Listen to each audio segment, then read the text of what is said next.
core for enlightenment ecosystem, making you all manifest the state, space, powers, being, superconsciousness and Kailas of Paramashiva, and making all of us manifest Paramashiva. In a world ravaged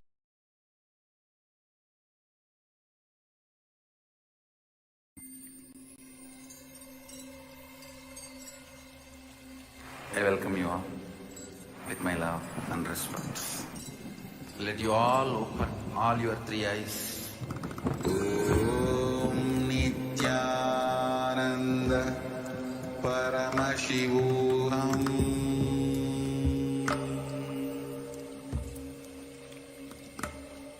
Om Nithyananda Paramashivam.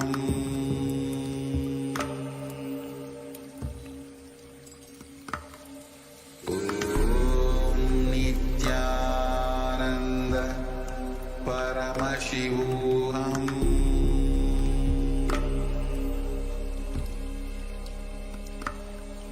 Om Nithyananda Paramashivam. Om Nithyananda Paramashivam.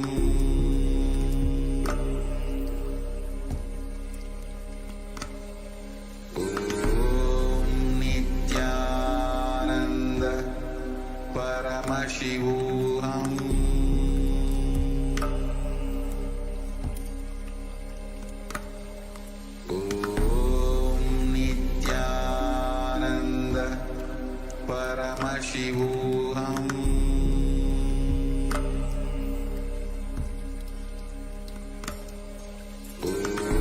Om Nithyananda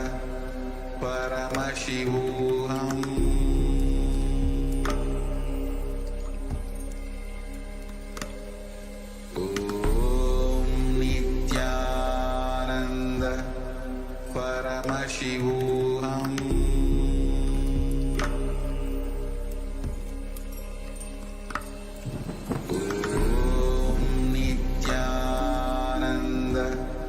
Paramashivam.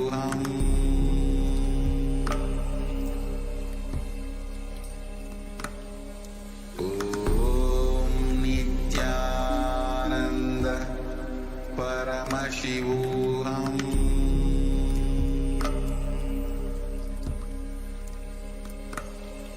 Om Nithyananda Paramashivam. Yes, we're back. In the next segment of this program, we are going to be understanding about the time and space continuum. Previously, Swamiji had expanded upon the Kala Tattva. What is the Kala Tattva and what is time?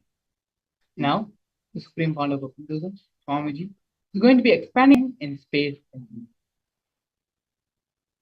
Previously, it has all come back to the space of listening, back to a space of deep restful awareness.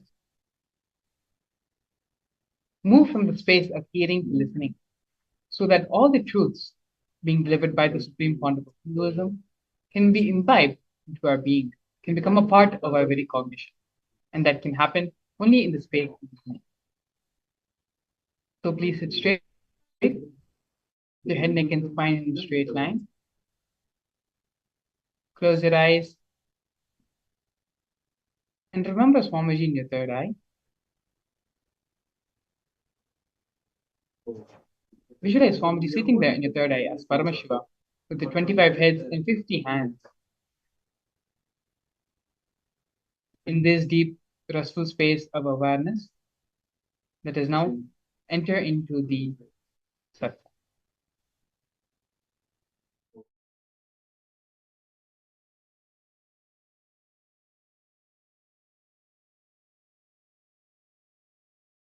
Paramashiva's direct message from Kailasa.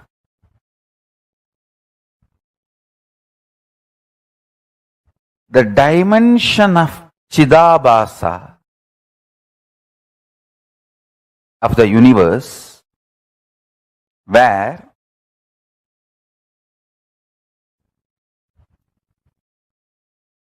the activism of Chit and absolute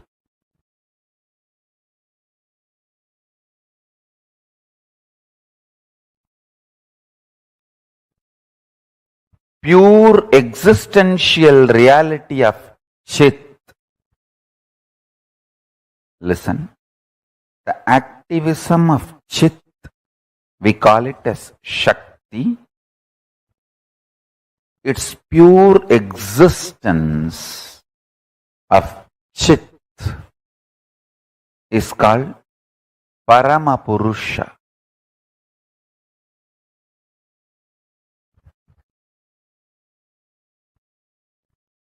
These two together, in its pure being space and intense doing space, both together, is the dimension of Chidabhasa.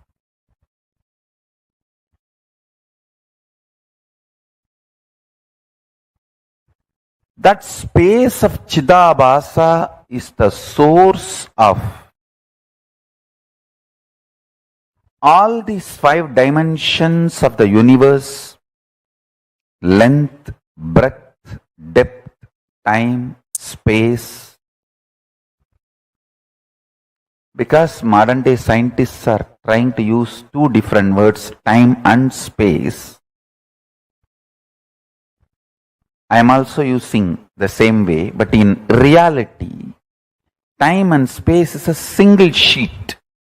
One edge is called time, another edge is called space. There is no watertight compartment or clear fourth wall built between these two. As I said, for some people, that same 100-meter cloth, 70-meter will be time, 30 will be space. For some, the 30-meter will be time and 70-meter will be space. That the time, space, both are same sheet. Imagine. I can even use the word sheath. Avarana. Sheath. Sheath is also apt word. Understand?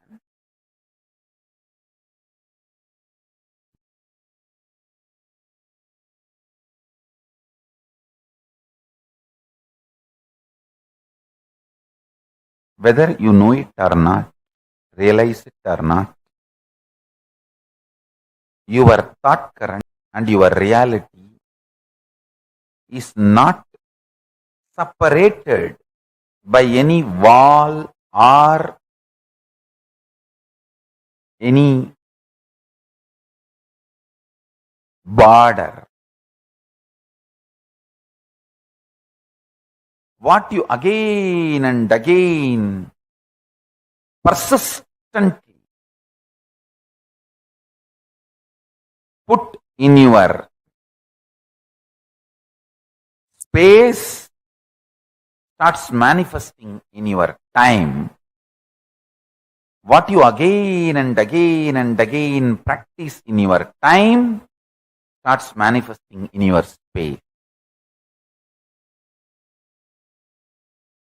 As I said, this time and space does not have a clear-cut border.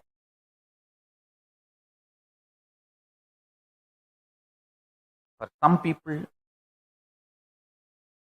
in this time-space continuum, in the time-space dimension, if it's 100-meter, consider it as 100-meter long cloth.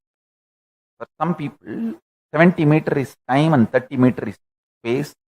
For some people, 30-meter is time, 70-meter is space. For some people, even only 2-meter is time and 98-meter is space.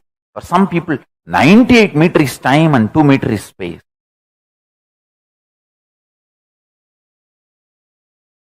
Listen. When the length dimension starts manifesting its possibilities in all its multiple level, it gives birth to breadth dimension. when the length dimension and breadth dimension both starts manifesting all its possibilities in multiple level, it gives birth to depth dimension.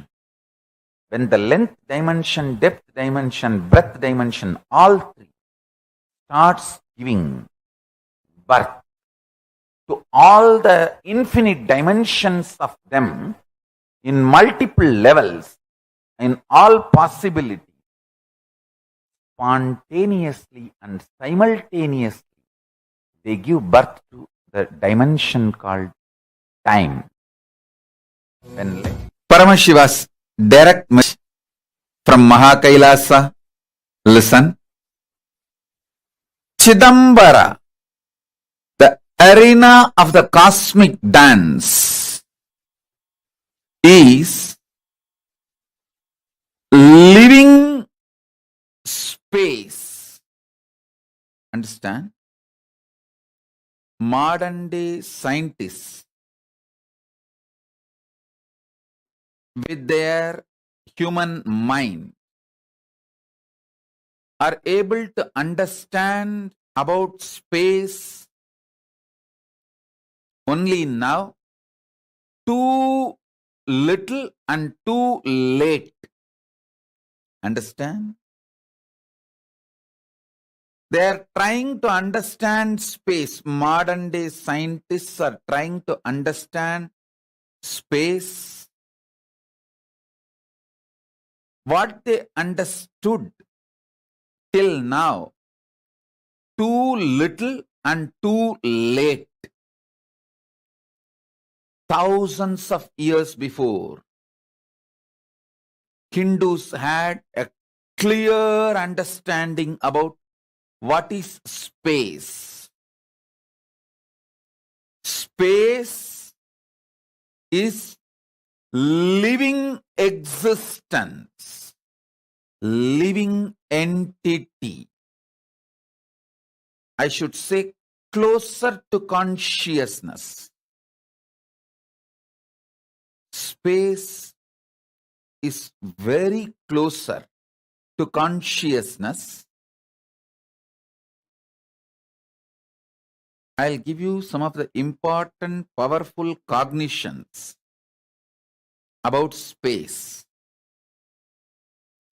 Just if you internalize this, you can use the power of space in your day-to-day life in a very practical way, simple and very practical way. First, space is a living entity. It's not emptiness, it's not dead, it is living. Second, it is very close to consciousness. Third, the space you are carrying inside you, where the thoughts manifest, is directly connected to the space where this universe is established. Chidakasa, our conscious inner space, is directly connected to Mahakasa, where the universe is established. The space where this universe is established is directly connected to the space, your inner space where you are established. It means you have absolute ability to influence, inspire,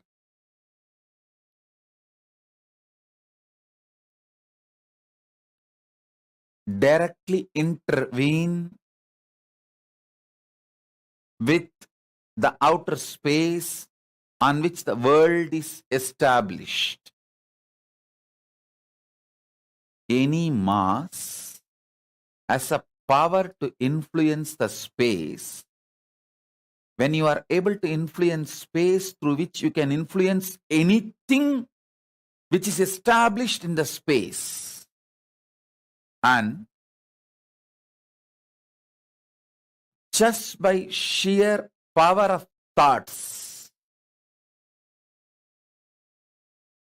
You can raise, lower your mass, through which you can influence the space, through which you can influence anything established in the space. Please understand.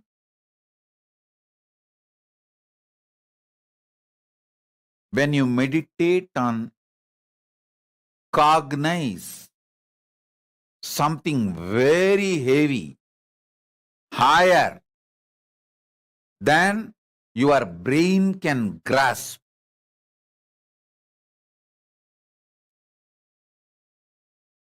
your space becomes powerful. That can influence the space outside. And anything established in the space outside.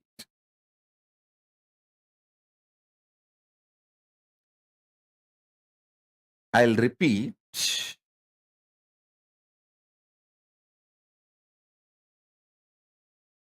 Very recently, modern day scientists are trying to understand how to influence the space, how space can be manipulated to make our lives more comfortable and better. But thousands and thousands of years ago, Hindus had clear knowledge. This time-space balancing itself and the speed of the light is constant,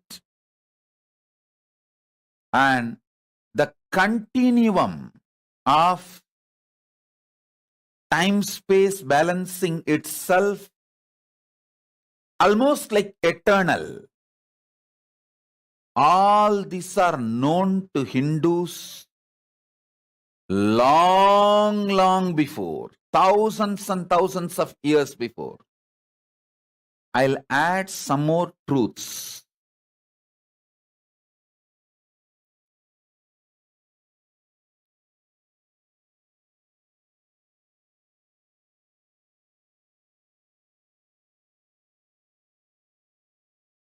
Thoughts can using space as medium. Anything which has a mass can influence space, through that can influence anything established in the space.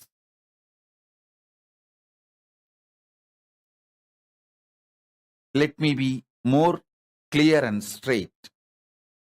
Just through your thought, power of cognition, the power of your inner space, Chidambara, you can influence anything established in the space, whether sun or the moon or the universe or the black hole or the Big Bang, anything established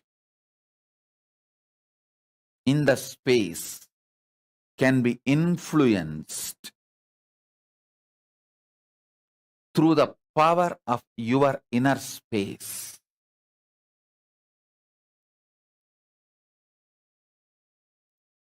Contemplate on this.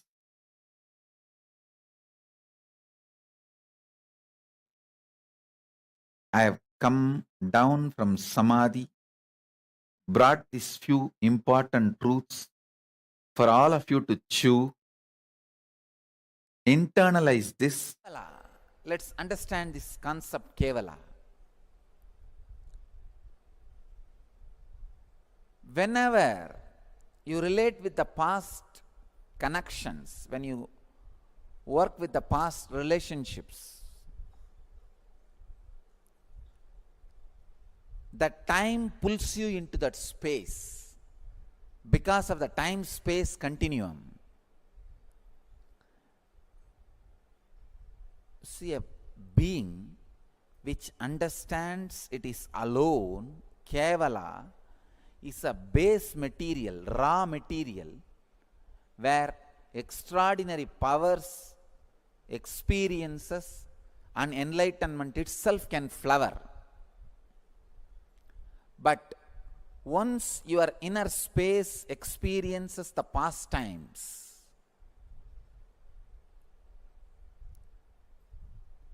naturally the time pulls you into the past space. Then for next 9 months, the possibility of enlightenment is postponed. The possibility of extraordinary experiences is postponed. Again, it takes 9 months for any human being to sink the idea, Kevala, I am alone.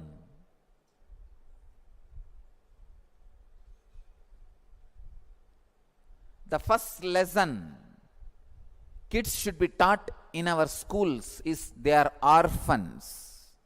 Understand? First lesson a child should learn is there is nobody. He came alone. He is responsible for his head and body being together. He is responsible for his hand hanging in his body. He is responsible for his leg connected to his body. Child should learn this lesson first. But normally it looks very cruel, brutal. Even the brahmacharini was shocked. She said, "What is this, Swamiji? It's too cold." I said, life is cold. Don't try to make it hot. Don't say it is cold. Use right word. It's cool.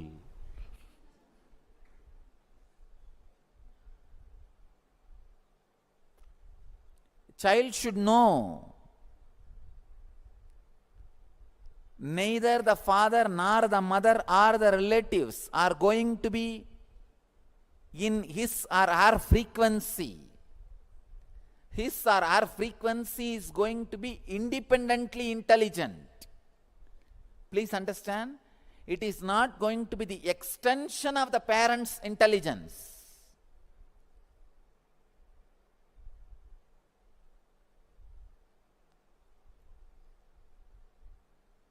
God creates, never recreates. You are going to be independently intelligent.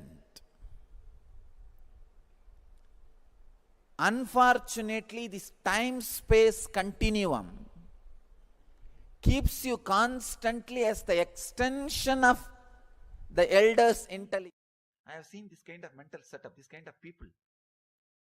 They will never be productive. They will be such a lazy people, even in their personal life. I am seeing all over the world this kind of all kinds of specimens I am seeing. This kind of people, they will be such a lazy, such a unproductive people. They can't do anything else except criticizing. They live in Kali Yuga. They live in Kali Yuga. That's the worst state to be in. If you understand, still Dharma is alive. Still Dharma is prevalent. Still, that is the way the cosmos is functioning. Cosmos has not changed the way because the time has passed. No. When you understand that, suddenly you will see your inner space will become Satya Yuga. You will start attracting friends, things, everything of the same energy, same consciousness, same Satya Yuga space. The third technique, understand, first technique is Shakti to change whatever you can. Second is Buddhi to accept whatever you can't. Third, it's important, Yukti. Yukti means clarity. Clarity. How much you change or accept, this whole thing is a one more dream. Understand? The ultimate step in Vedanta, or I can say ultimate truth in a simple words. Whether you accept or change, how much you accept or how much you change, the whole thing is a changing dream. There is no scale. The whole thing is changing dream. Now I am putting the whole thing in one word. You don't need to struggle at all. This is I can say, ultimate truth. What we call Zen or Advaita. The ultimate truth. However you change, the whole thing is a constant changing dream. If you understand this truth, how much you change, the whole thing is constantly changing dream. Suddenly you will see you are unclutched. You have a tremendous relaxation inside you. People ask me, if everything is changing dream, then I can do whatever I want. Please understand. If you internalize the truth, everything is a changing dream, you will not be able to do whatever you want. You will do whatever cosmos wants you. You will not be able to do whatever you want, because the moment you understand this truth, the tremendous inner healing will start happening. The struggle or the suffering will come to an end. One glimpse, whatever is happening is a changing dream. It is constantly changing. Your ideas are changing. Your ideas about changing is changing. Your ideas about transformation is changing. Your ideas about problem is changing. The whole thing changes. For example, sometimes people come and ask me, Swamiji, 12 years before I started my spiritual practice, I thought all my struggles will end. But after 12 years, still I have struggles. Understand? You may have struggles, but not same struggles. The transformation in struggles means transformation in you has happened. 12 years before, you might have been fighting with something else. After 12 years, you might be fighting with something else. When your opponent has changed, be very clear, you have changed. Your opponent cannot change without you changing. It means transformation has happened. Now your fight is happening in different level. In different level.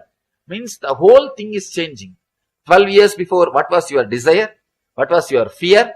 What you define as transformation? What you define as mukti? Even those things change.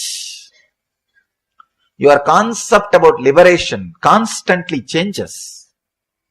The more you expand, the idea also changes. I always tell people, enlightenment experience is ultimate, but not final. That's a big difference. Ultimate means all your ideas about enlightenment will disappear. All your ideas about body, mind, everything will disappear. That does not mean everything is over. It will be constantly exploding into a different space. This moment, you will think, oh God, this is the ultimate experience I can bear. Not more than this. But that does not mean it ends there. Every moment you will be having the same feeling. That is what I call enlightenment. It is a limitless continuum.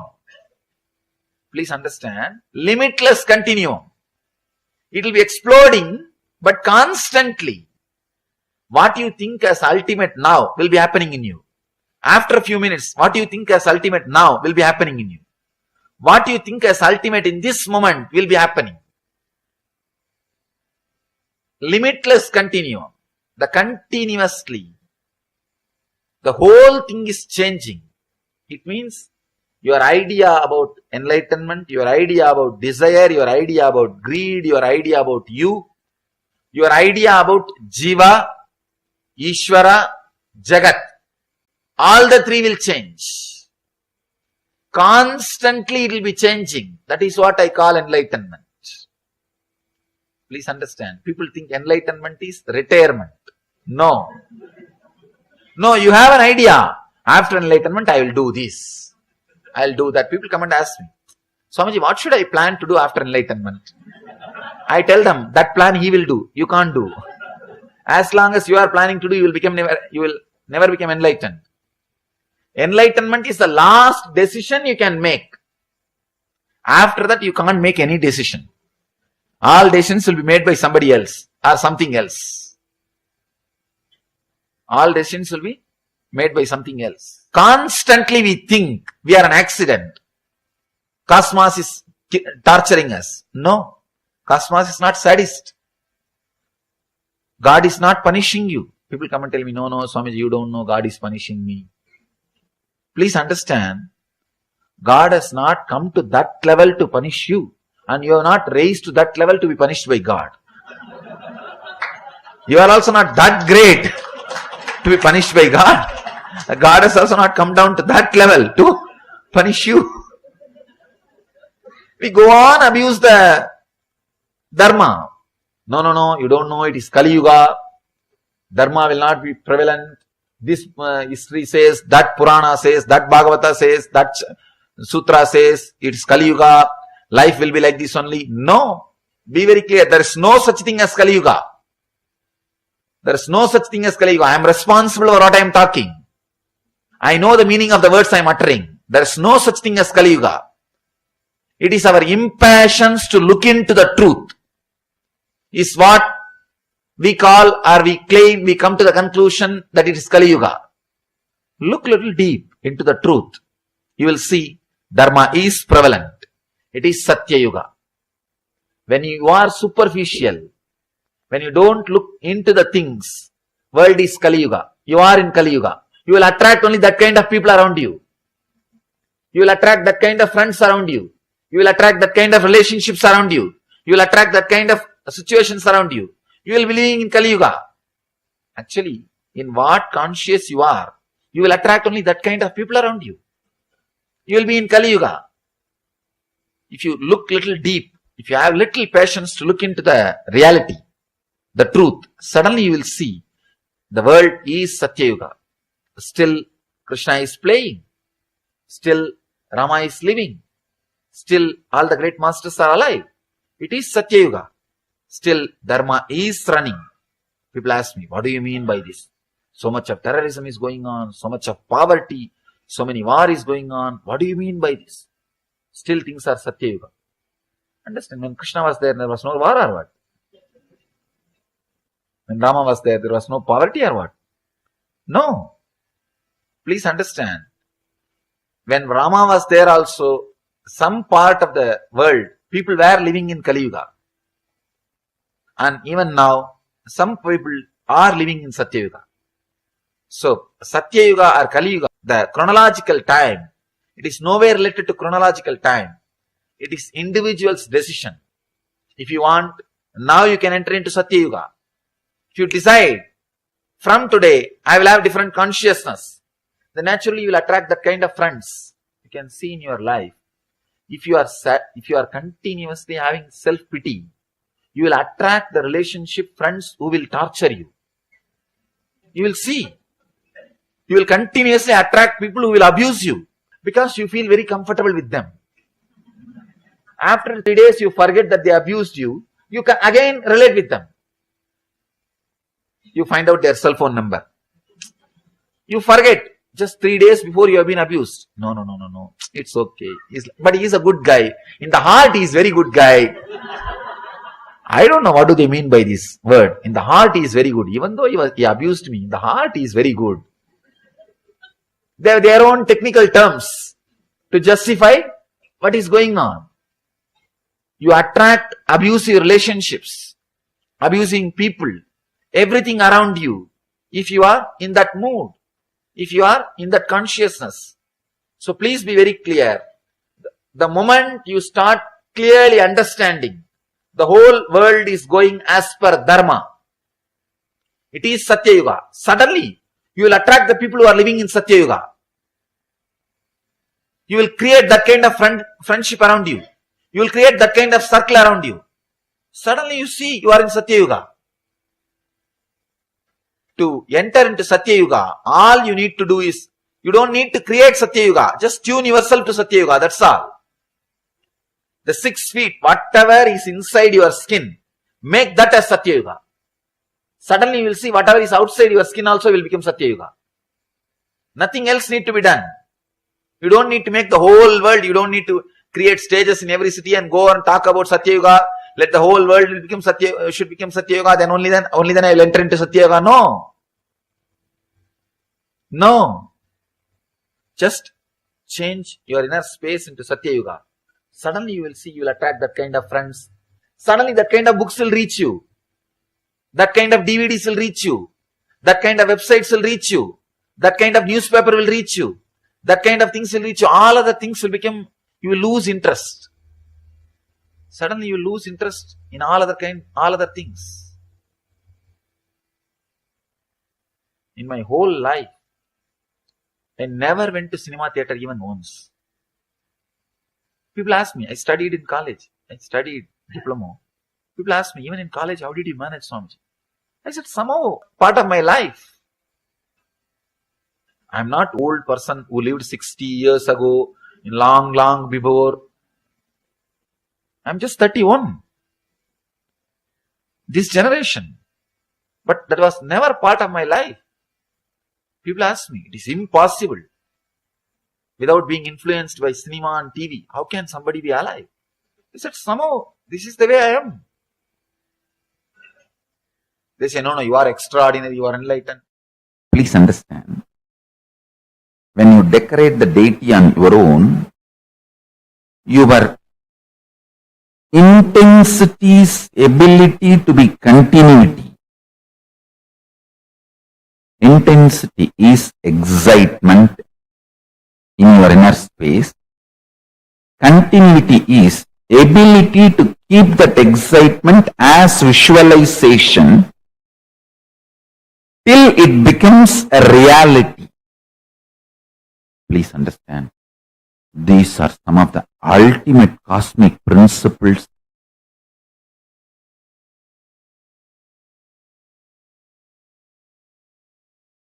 I am sharing with you all from all the Hindu Tattva Darshanas. So listen carefully. This is the quote. Listen. Intensity is revelation or excitement experienced in your inner space. Continuity is ability to retain that excitement, revelation, intensity through visualization till it becomes reality in the physical manifestation is continuity. Understand? Doing puja, making garland for deity, doing decoration, all this creates an amazing fertile ground in your inner space. I tell you,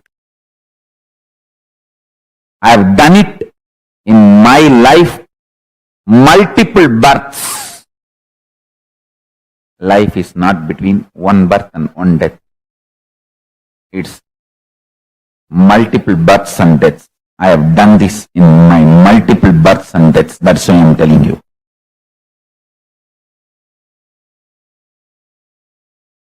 Intense excitement, when it is added with the creativity, especially the most superior creativity is Hindu Kriya. Kriyas of Hinduism is the most superior creativity. See my Gurukul kids, just by decorating deities they manifest powers. Because intensity of the inner world starts manifesting as continuity of the outer world. Listen. Intensity of the inner world starts manifesting as the continuity of the outer world just through decorating the deity. If you are a millionaire, want to become billionaire, I guarantee, start a temple, start spending at least half an hour to 1 hour physically working on the temple. Tie dhoti, sari, put jewels.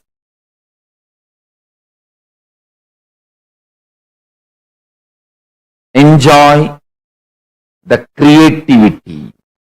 Please understand, one of the greatest poverty the modern day man is facing is inability to retain a visualization continuously even for few minutes. A breakdown. Don't try to tell me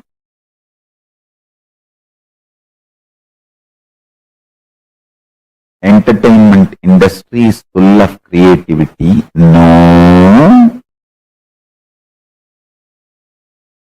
Entertainment industry is full of copying, replicating, duplicating, not creativity. Creativity is less than 0.5%. Creativity, I am defining, creativity is ability to keep the inner space's excitement, inspiration through continuity till it becomes reality.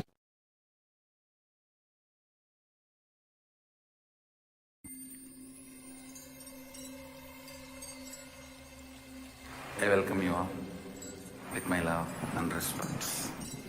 Let you all open all your three eyes. Om Nithyananda Paramashivam.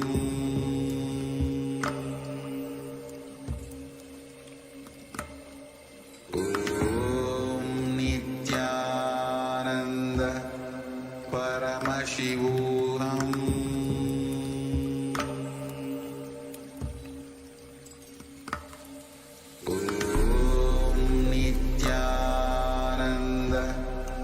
Paramashivam.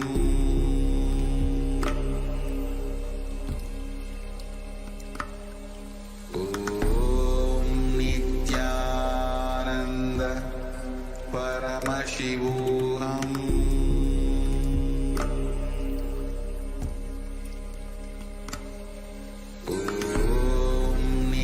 Nithyananda Paramashivam. Paramashivam.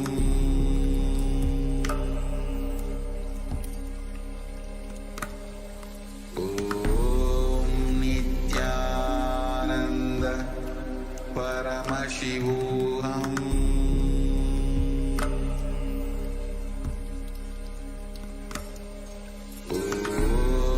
Nithyananda Paramashivam. Paramashivam. Om Nithyananda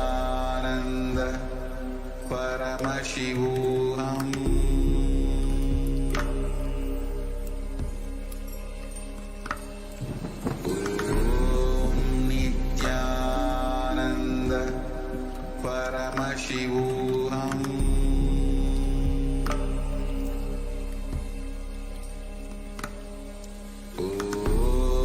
Nithyananda Paramashivam.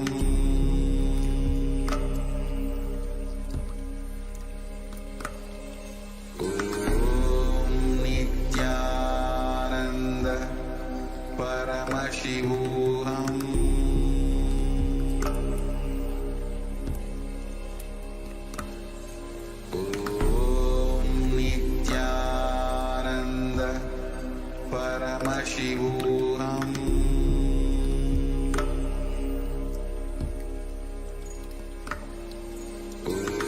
Om Nithyananda Paramashivam.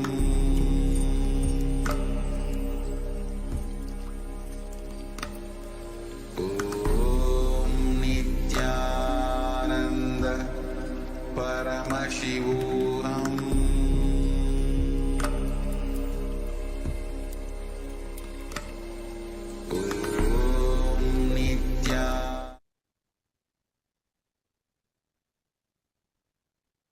Hello everyone, we're back beautifully in this previous set of satsangs. The Supreme Pontiff of Hinduism explained about the time-space continuum and more on how the video we saw, the first video we saw about Kala Tattva, the Supreme Pontiff of Hinduism expands on the concept of time. In this series, the Supreme Pontiff of Hinduism expanded more on the concept of space and the time-space continuum. The Supreme Pontiff of Hinduism, Swamiji, expanded that while the Puranas, the Sutras, and there are so many scriptural references which claim that we are in Kali Yuga right now, it is we who decide what yuga, what time, what space we live in. It is our inner space. What space we are living in our inner space that decides what yuga we are living in, what time we are living in. If we decide to be in Satya Yuga, if we ourselves are in Satya Yuga and align everything within our body frame to be in the Satya Yuga, then our external world will reflect and change and become Satya Yuga. We start attracting people who are also living in Satya Yuga. But if we decide, if we are living in Kali Yuga, in confusion, in delusion, in unconsciousness, then that is the kind of people, kind of community we are going to attract towards ourselves. Beautifully, Swamiji explained that time and space are not two separate things. One contributes to the other, and they are a byproduct of each other's existence. When you are in a space of deeper awareness, space of the higher and higher time zones, that is the reality you are in, that is the reality you start living in, you start manifesting. In the next series and set of satsangs, we're going to be watching the Supreme Pontiff of Hinduism decoding exactly what is time and how we can liberate ourselves from the societal conditionings and societal understandings of time which have been put into us from our young age. Swamiji also explained how it is our space which decides the reality we are going to be living. Time and space are not two separate entities, two separate functions. Both are intertwined and work together. So now, let us enter into the next series, next segment of today's program, which is understanding and decoding.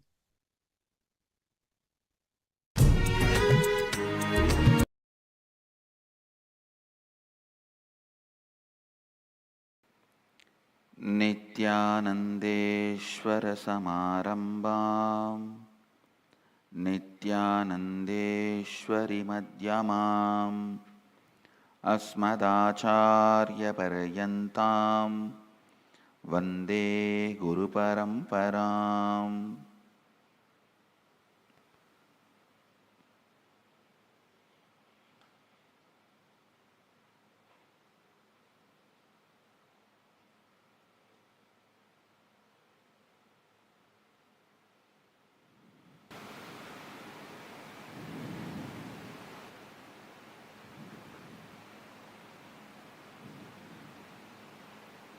I welcome all of you with my love and respects. Conquering time. First, few basic understandings, few basic truths.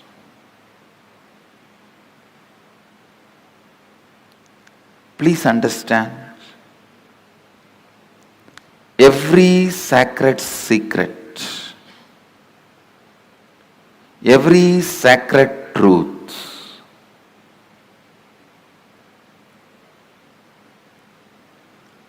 I am uttering, every word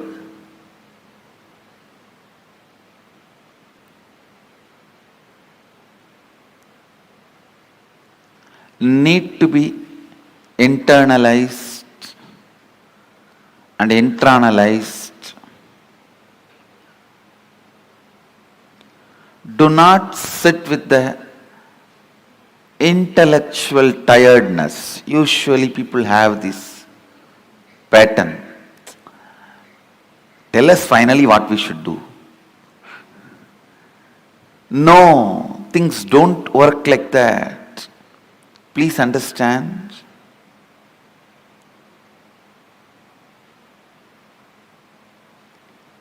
Every word I am uttering matters. I'll give you a small example from my own life.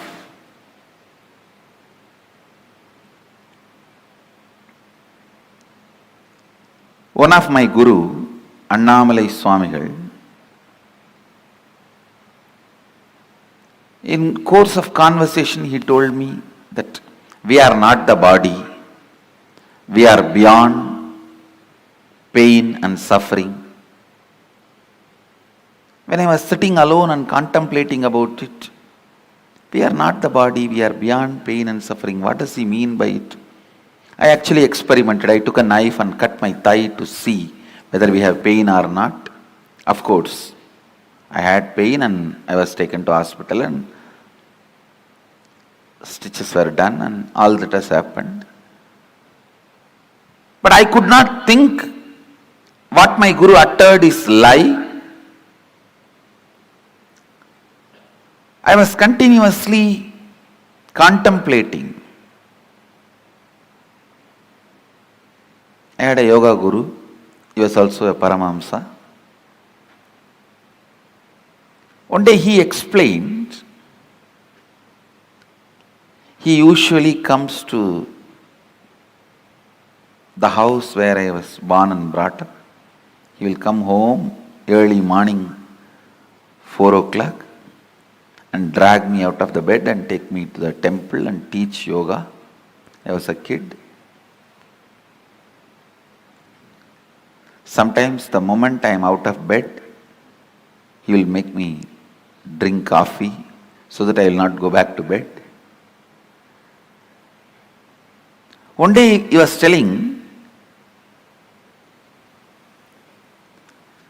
see, before coffee how you feel that you want to lie down and nothing other than sleep matters. Just a cup of coffee, you are ready to listen to me, and suddenly I became more important, yoga becomes more important. All the ideas that you should do yoga makes more sense.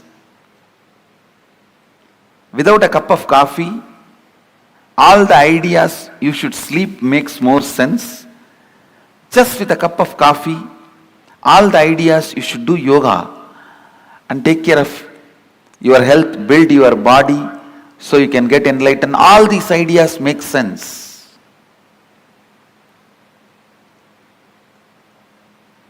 He made a very important statement which I want to translate in English for all of you.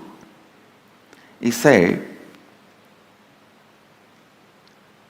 the physiological, psychological, neurological effect on you is not you. Please understand. One guru made a statement, you are not the body.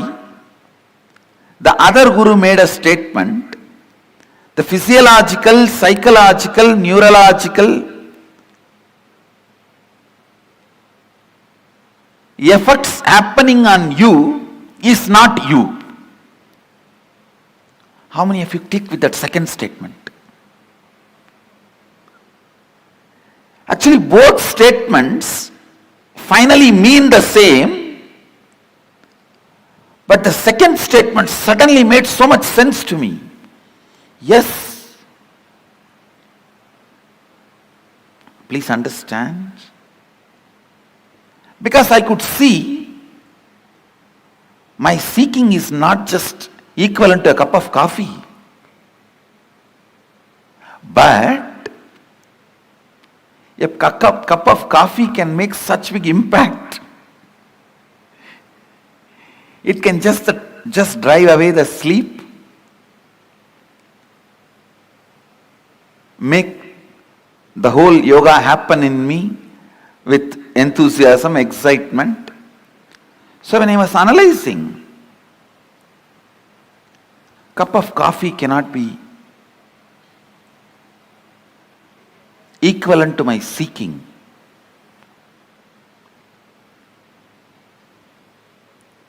Or equivalent to me.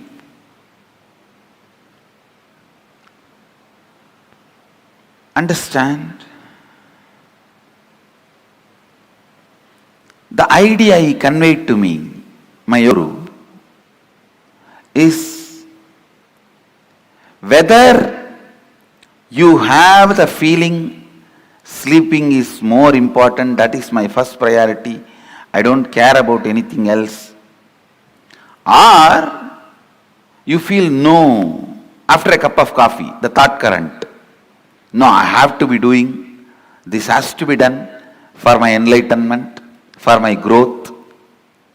Whether you have this thought current before cup of coffee or thought current after cup of coffee, both thought currents does not matter. Both thought currents are not you. Both thought currents are empowered by you, not you. That is what the master, the first guru means, Annamalai Swamigal means, you are not the body, you are not the mind. When Annamalai Swamigal told me, you are not the body, you are not the mind, you are beyond pain and suffering,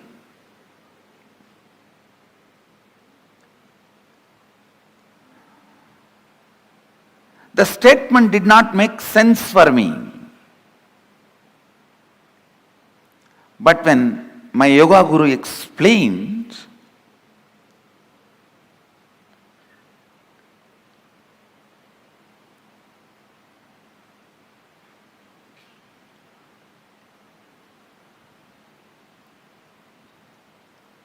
physiological, psychological happenings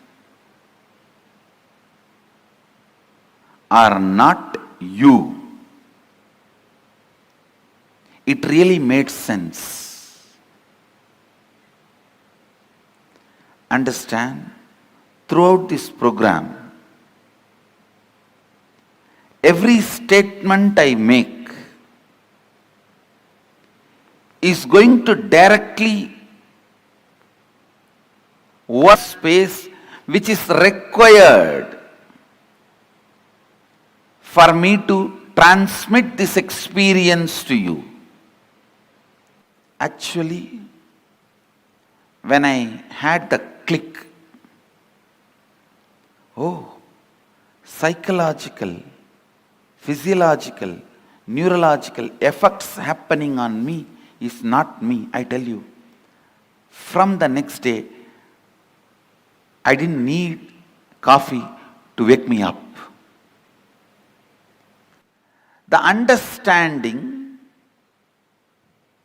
physiological, psychological effects happening on me is not me, liberated me.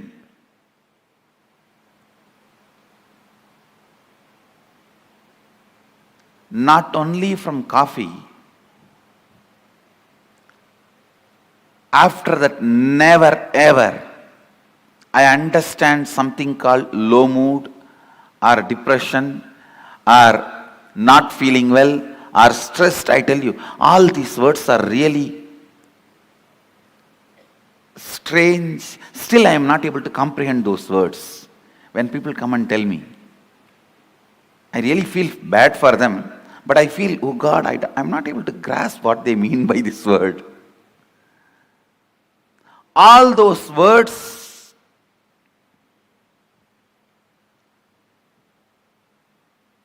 have no meaning in my life because it was such a clear understanding.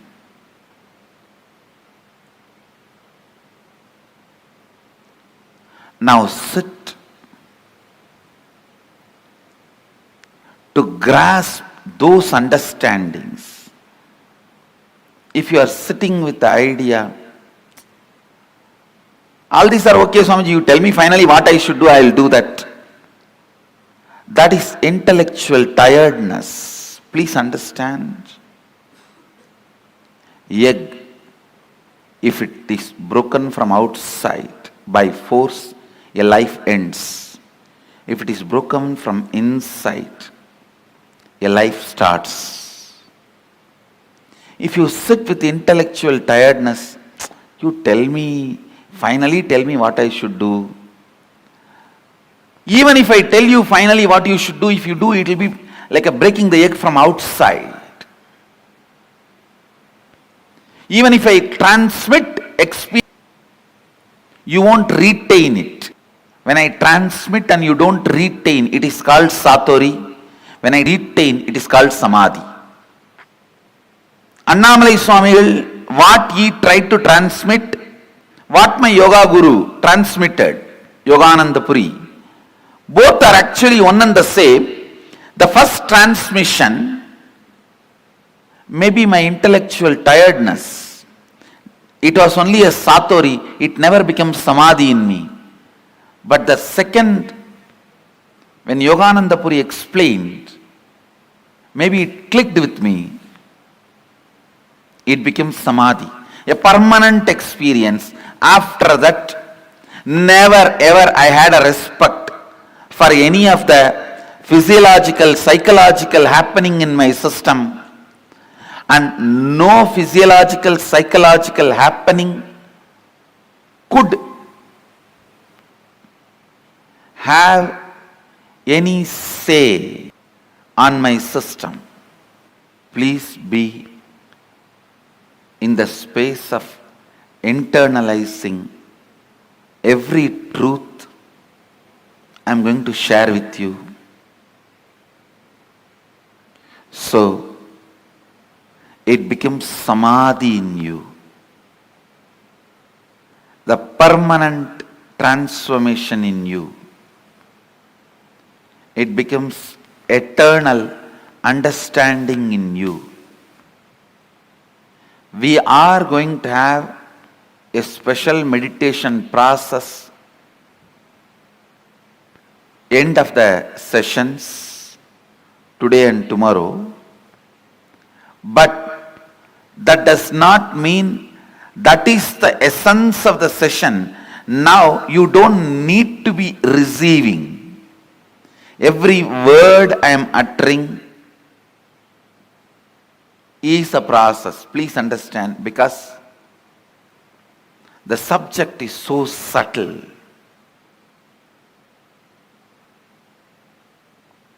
Subject is so subtle. See, when my first guru told me, you are not body, you are beyond pain and suffering. It is truth, but it is too grasp. It's too physical. But when my yoga guru told me, experientially, which he was able to convey into my listening,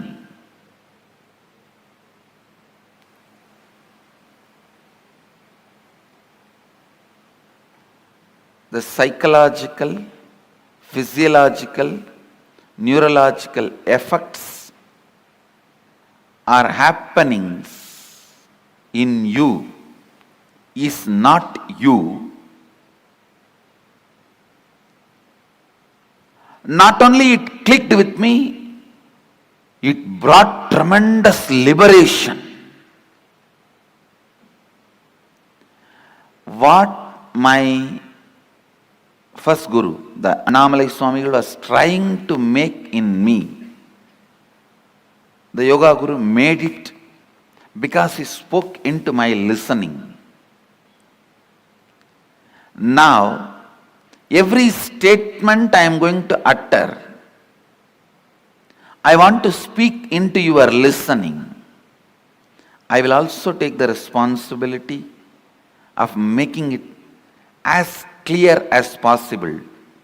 And I also request you to be intensely listening without this intellectual tiredness, thinking, end of the day there is going to be a meditation process and Swamiji will do whatever need to be done. I just need to tolerate this to have that process. Please do not have that, because every word I am uttering matters. Come to the space of listening. The first statement I am making, please listen. The first statement I am making, time is a matter.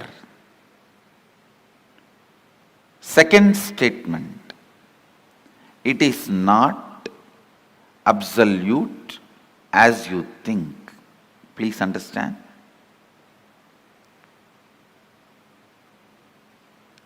Now I will make these statements into your experience.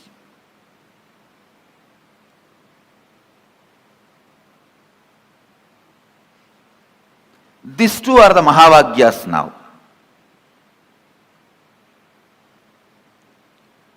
When you perceive this world through this body, you can never doubt the authenticity of this body or the authority of this body.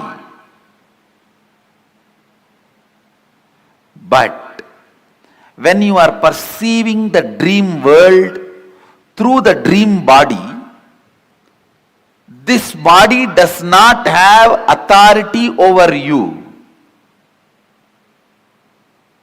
Please understand.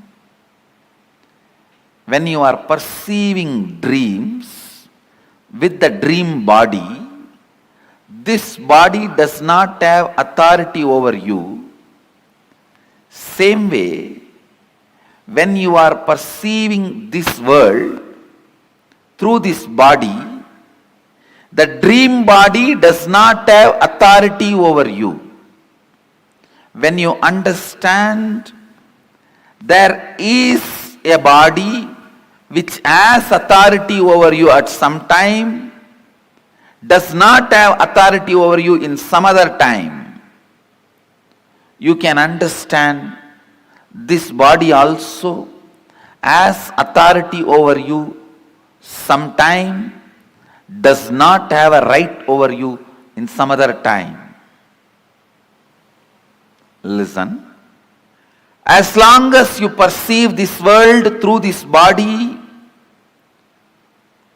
you think this has authority over you. You can't understand a space without this body. Same way, because you are constantly perceiving the world, because you are constantly perceiving your reality through time, you think time is absolute and it is truth, just like how you feel your body is truth.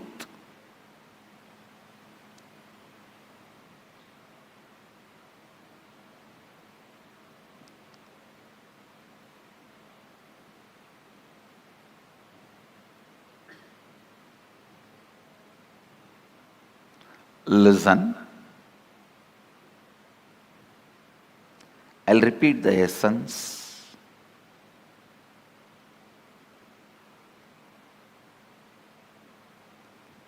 When you see, perceive this world through this body,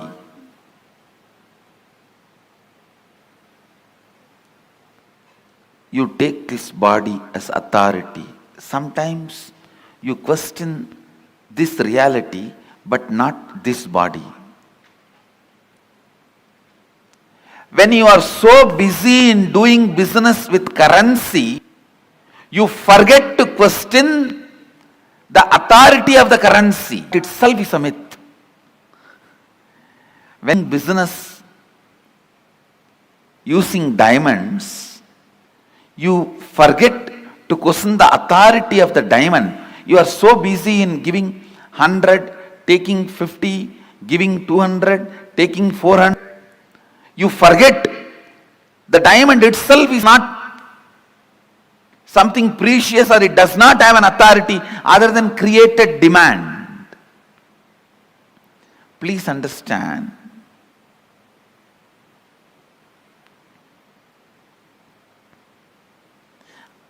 I am not questioning, I am not saying don't do business. All I am trying to tell you is understand the stupidity, you can play with it beautifully.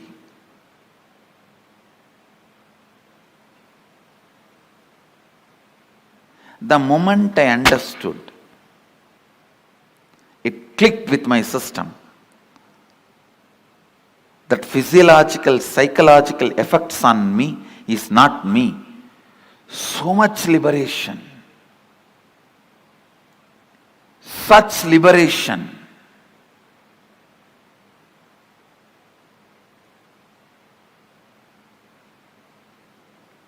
Such a beautiful space.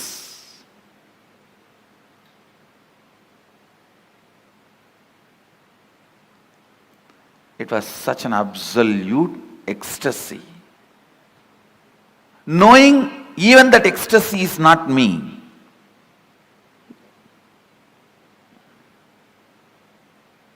When you know even the joy happening in you is not you, the joy stays with you permanently. All joys disappear the moment you try to grab them. The first truth, time is a matter.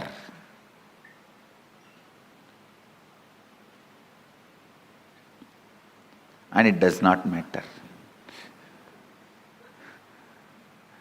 Time is a matter and it does not matter.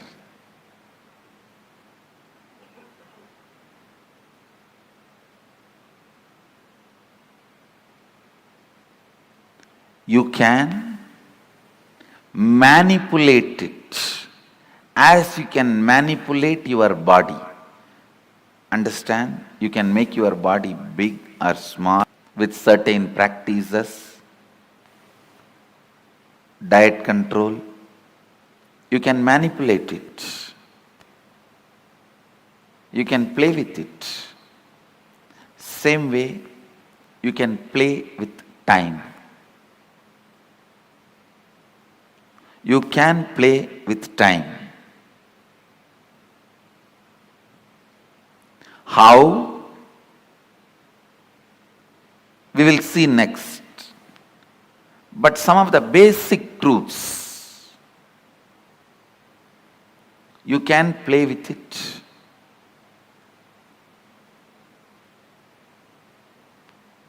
I'll try to share with you all a conversation I had with Arunagiri Yogeshwara.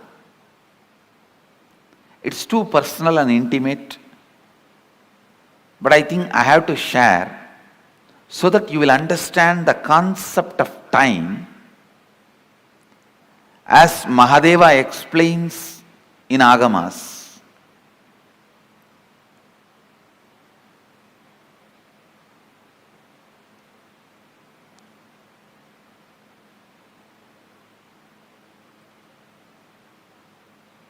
One day I was sitting and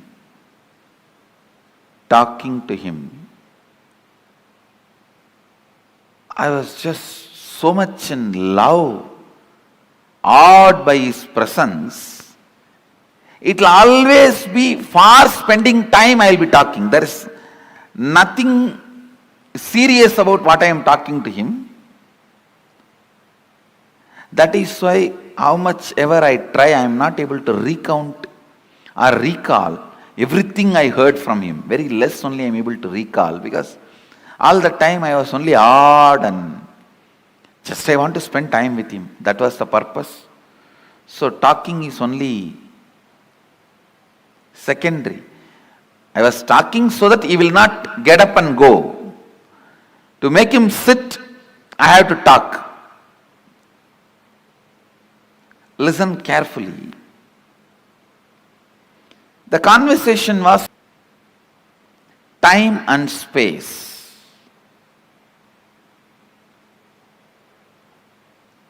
He was trying to explain time and space. It is time you understand every statement, so that it's part of you. You also need to know the value of one single truth hitting you properly. Please understand, it was just one single truth. My understanding about, just a cup of coffee, only that much is the gap between me and my seeking. It was such revelation. The laziness and powerlessness and the powerfulness I felt after a cup of coffee, I understood very clearly, both are not me. I am something beyond this too. Just that one understanding liberated me forever from all the physiological and psychological ups and downs. Never ever I had any respect for the physiological, psychological ups and downs in my system. And you don't know what great liberation it can be. So please understand. Now, even understandings can liberate you from many patterns you are having, and with understanding, if I lead you into the process, the experience I transmit will become Samadhi in you, means permanent. Without you understanding or without you developing the right context also, I can put you in experience. That will be by force, it will only be Satori, you won't be able to retain that. So allow every statement to work on you, because even I am feeling, I am explaining something very subtle. It's almost like I am not playing with Saraswati, I am playing with Saraswati's Veena.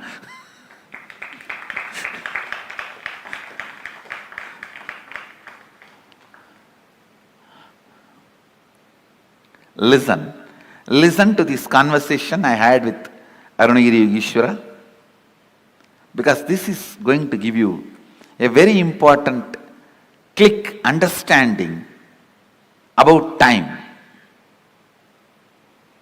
The discussion was about time and space. I was asking him,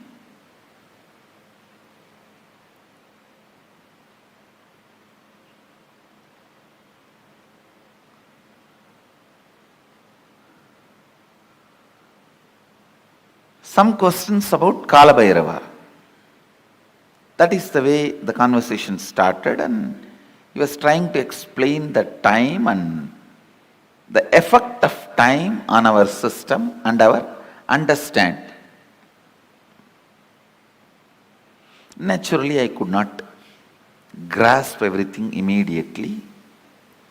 So the conversation boiled down to, he was trying to explain to me, time is just your mental experience, mental perception. It can be imploded or exploded. Listen, it can be imploded or exploded as you want. So naturally it was too much for me. Then he touched something in my very personal life and explained. Of course, it is a very intimate conversation, but I'll share it with you all because it will do good to all of you. I had the problem of bedwetting as a child. So, when I was talking to him, it was around maybe I was 11. At that time, I used to have that problem of bedwetting. He just picked up my hand with a lot of care. He was trying to guide me, asking, when you have a bedwetting, what goes on in your dream state and deep sleep state? I slowly described, I contemplated and described. I used to feel first my bladder is full. Then I'll feel in the dream that I am in a restroom and I should relieve myself. And then in next few minutes, I'll only feel my bed is wet. I explained the step by step. He said, exactly, this is time. Please listen. It was such powerful click for me.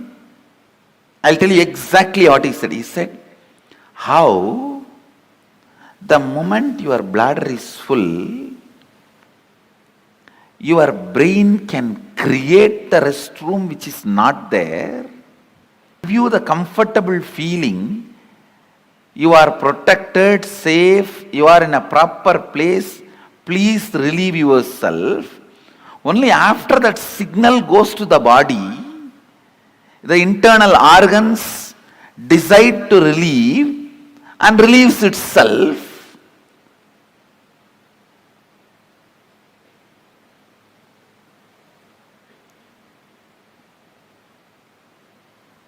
The pressure inside you to perceive something, to have some experience, creates the concept of time and gives you various experiences. Pressure inside you, that bladder is full, creates the restroom ambience in your brain, which is actually not there, but gives you a comfortable feeling, you can relieve yourself. Same way, desire to have certain experiences, that pressure inside you creates time which is not there and gives you various experiences. I'll try to convey much deeper the same truth further. Now you understand this much. The whole idea of time is your will and decision. I can give you 100 examples. When you are sitting with somebody whom you like or doing something which you like, your passion, you don't know how the time passes. Time gives you a different experience about you, about life, about world. But when you are sitting with somebody whom you don't like, or when you are doing something about which you are forced, time gives you different experience about yourself, world and life. This one small example I have seen in my own life. Morning 5 o'clock, early morning 5 o'clock to night 11 o'clock, I'll be sitting with Arunagiri Yogeshwara. I don't know how the sun rises and sun sets, but at night, few hours when I need to be in the house, away from him, I'll move the clock 10 times, thinking that it is not moving, stopped.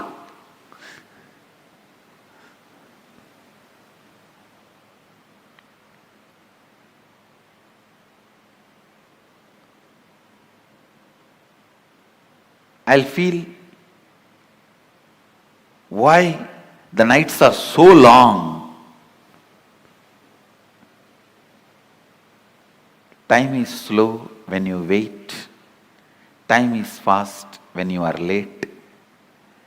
Time is deadly when you are sad. Time is short when you are happy. Time is endless when you are in pain. Time is long when you feel bored. Every time, time is determined by your feelings and psychological conditions, not by clocks. So learn to have nice time always.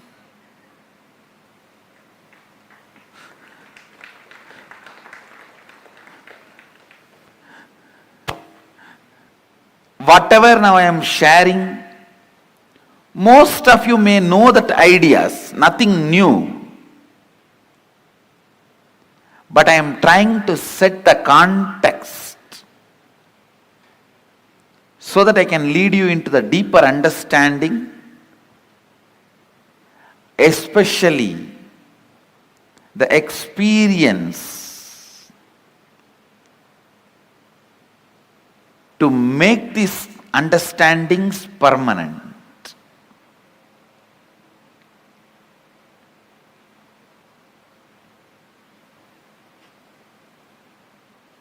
Time is a matter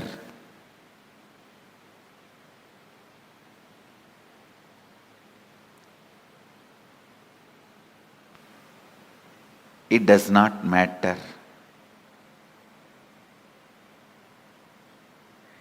It can be manipulated as you want. You can play with it as you want. One more understanding I received from Arunagiri Yogeshwara about time. Listen carefully.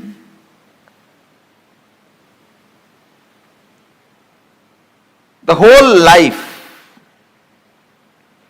is just a vast canvas. Space is the canvas.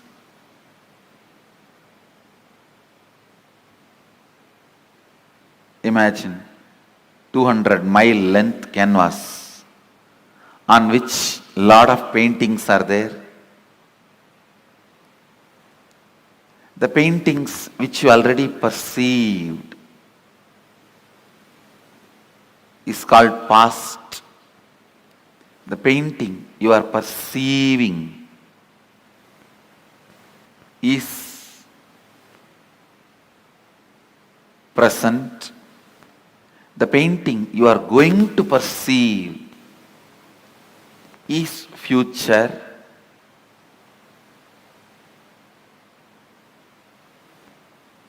But the truth is all three exist. All three exist.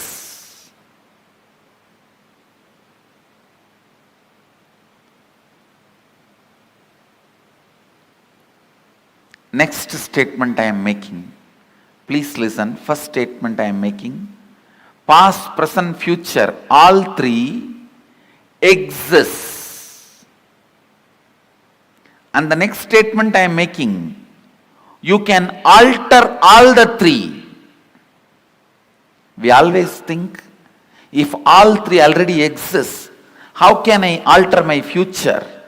If it is already existing, how can I alter? Understand? The painting exists does not mean you can't add something to it.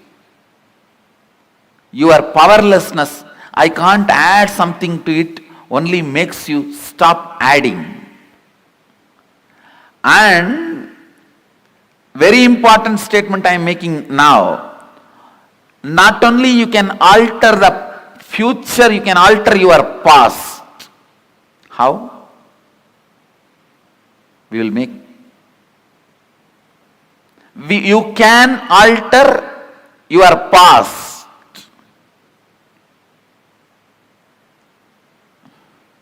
You may think, this is too much. How? We will see after the meal break. I'll give you clear experiential understanding about these 4-5 statements I made. During this meal break, go on chew these statements along with your food. 1, time is a matter, it does not matter. 2nd, your psychological ups and downs, physiological ups and downs are not you. Next, your past, present, future exists now. Next, it exists now does not mean you are bound by it. You can alter not only your future, even your past. Let's gather for next session. Thank you. Be blissful.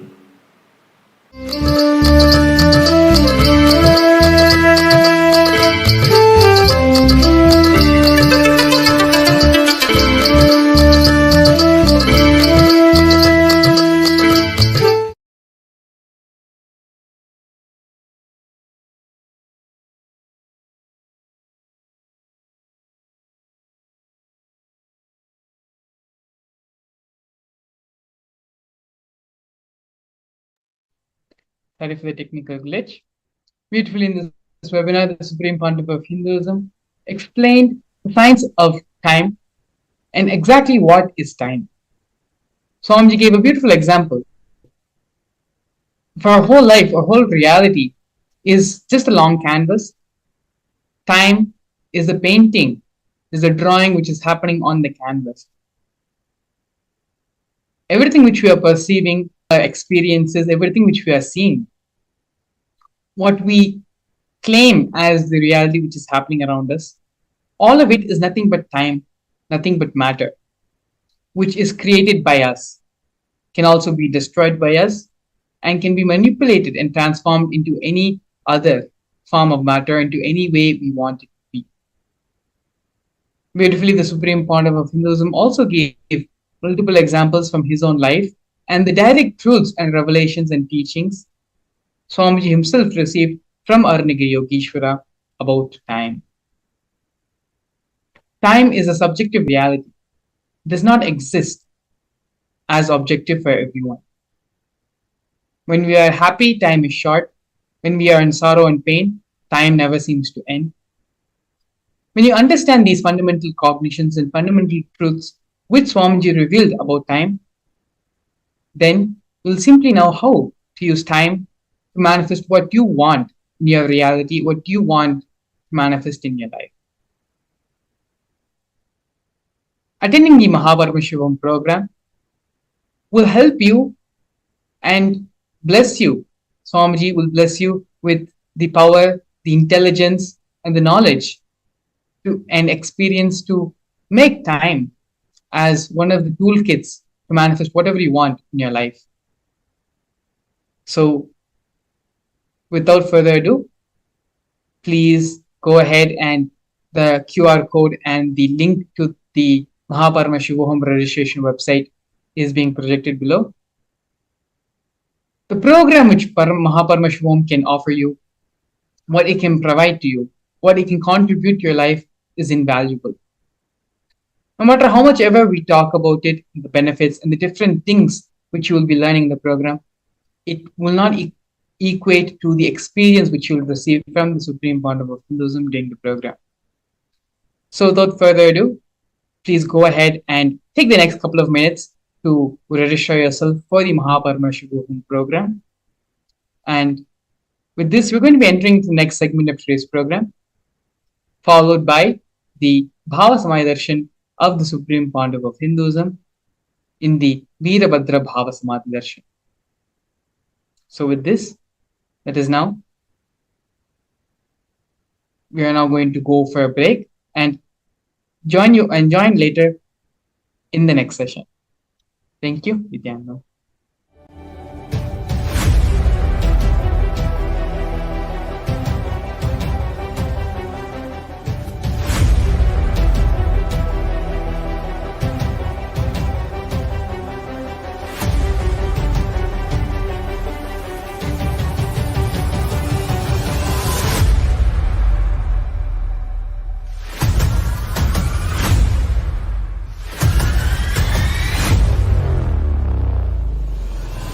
Whatever I shared till now, condensing the whole thing and reviving it as experience, starting from completion, unclutching, power manifestation, the states of consciousness and the planes, multiple planes, everything.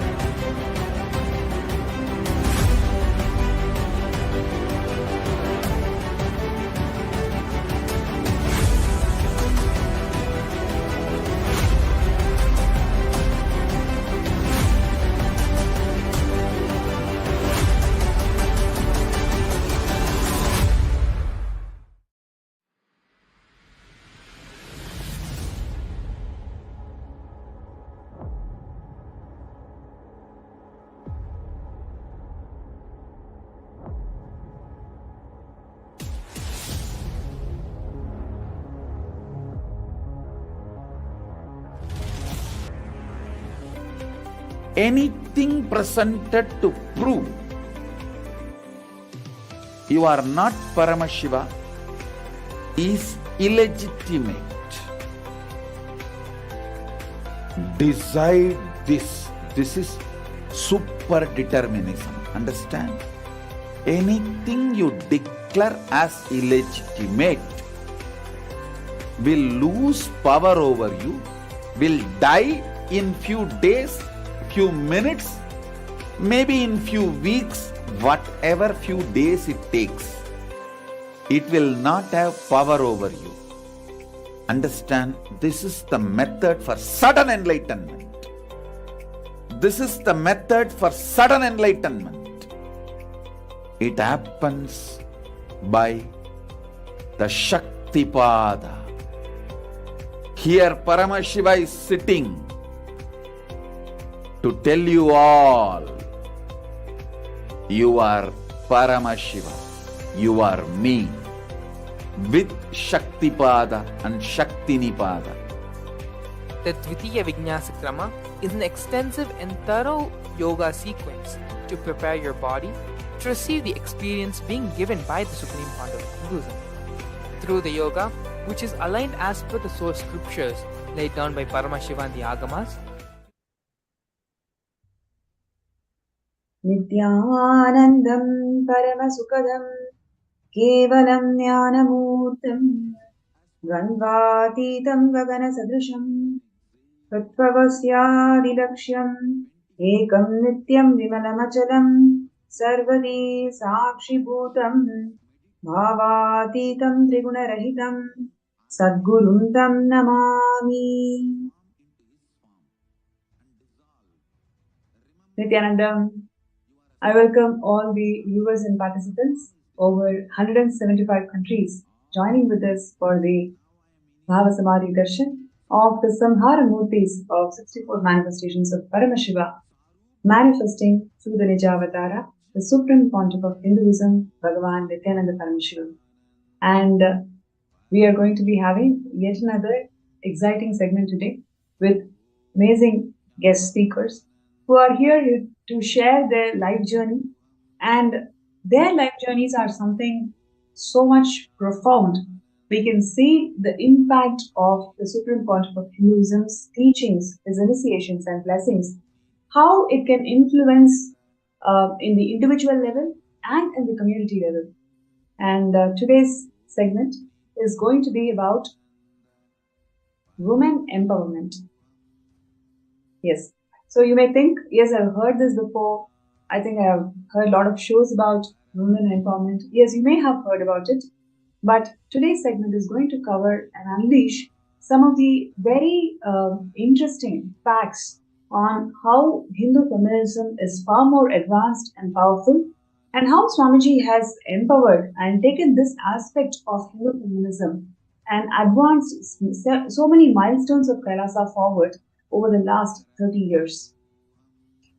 So, coming back to the state of affairs today, women has been a long-standing backbone of the entire society.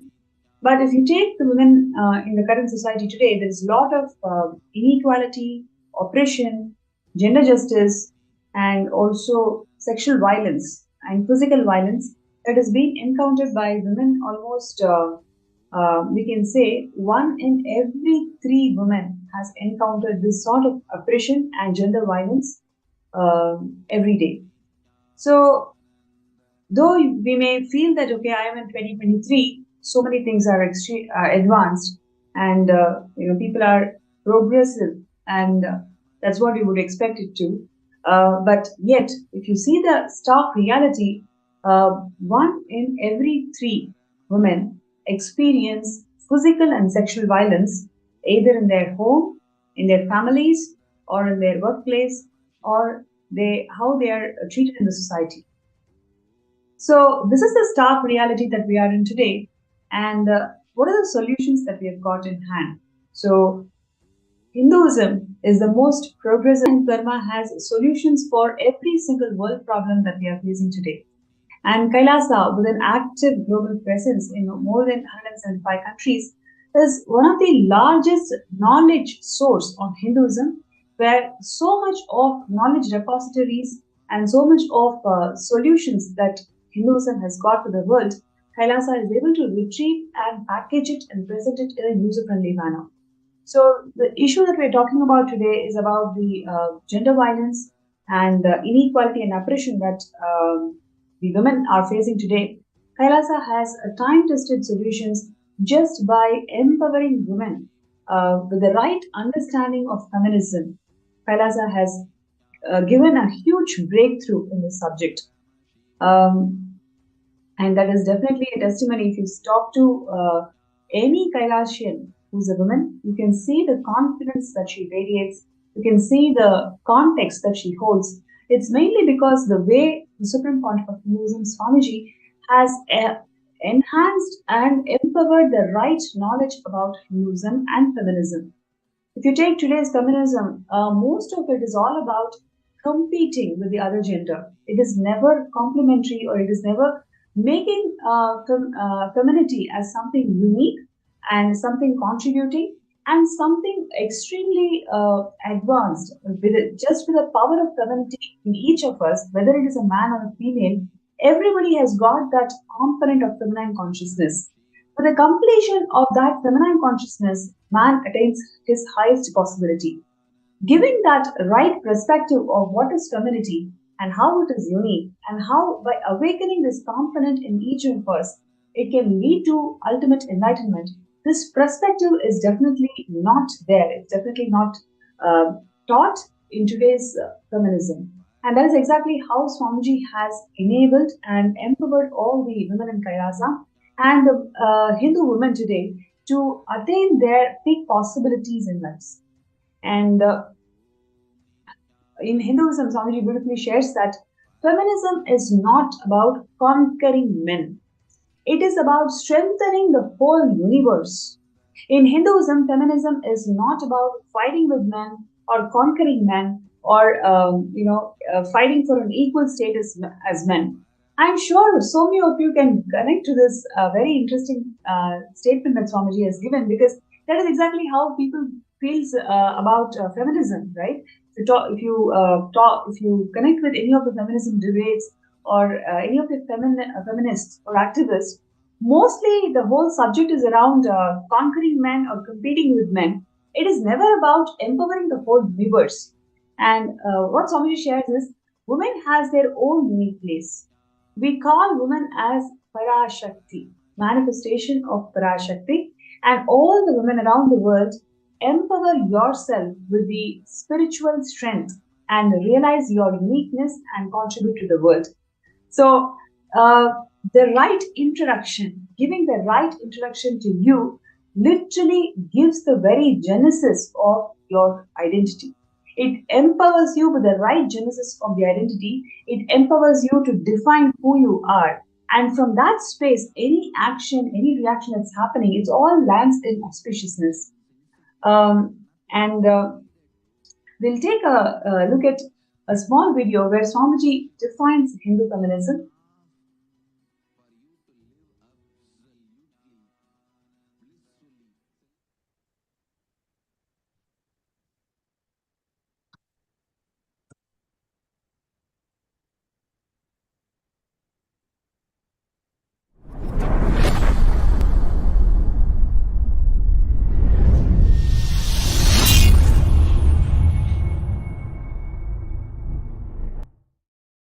Today is also the International Women's Day. United Nations has given a theme for 2021 International Women's Day: Women in Leadership, Achieving an Equal Future in COVID-19 World.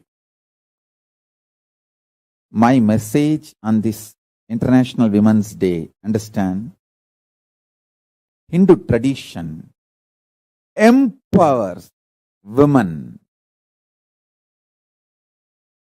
In Hinduism, feminism is not conquering men, it is strengthening the whole universe.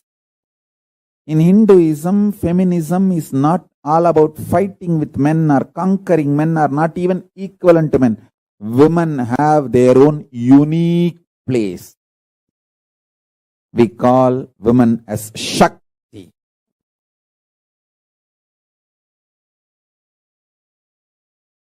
Parashakti, manifestations of Parashakti. Understand?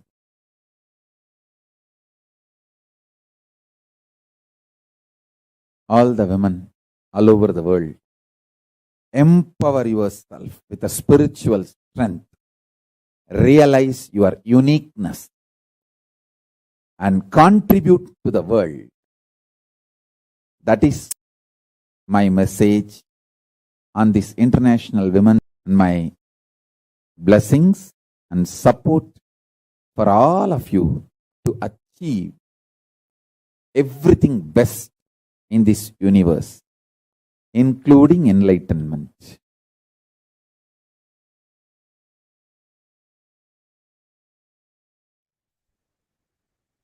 Great. You can see the way Swamiji has defined Hindu feminism.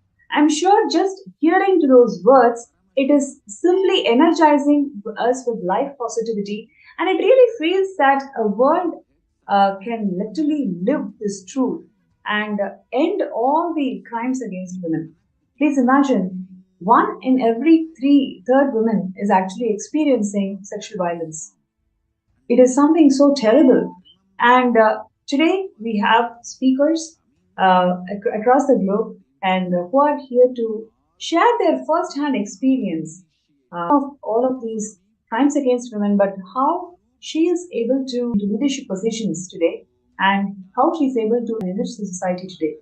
So we will be having Ma Priya Prema and Ma Susan Davidson from Slovenia and Canada, respectively, who will be joining us in this show today.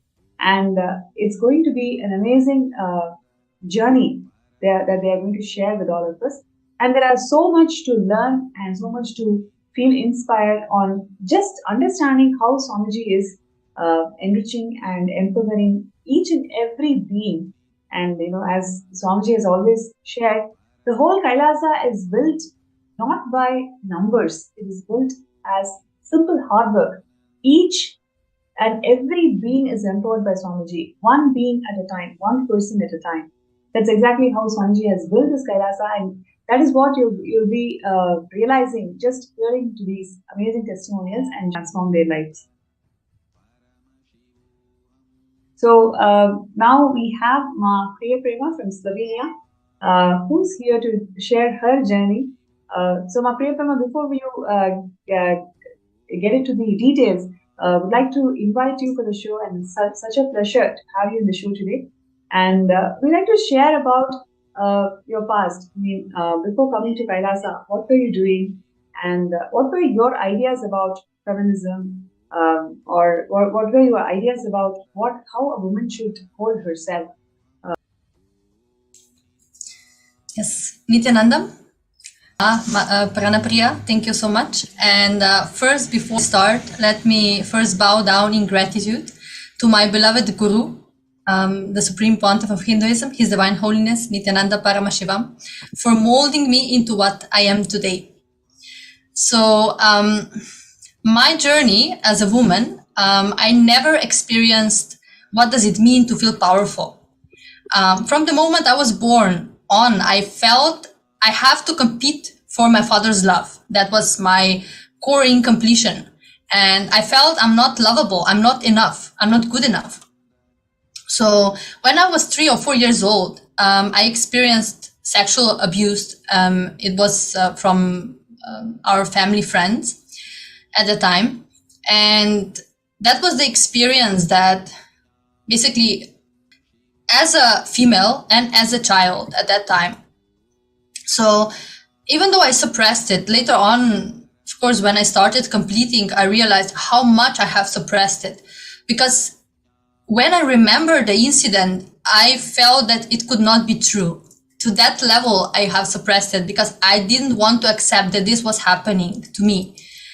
And even though I suppressed it, from that point on, I had trouble identifying myself with my feminine side.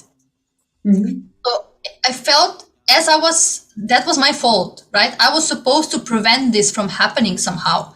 I didn't feel that was the fault of the abusers. I felt that was my own fault. I should prevent it.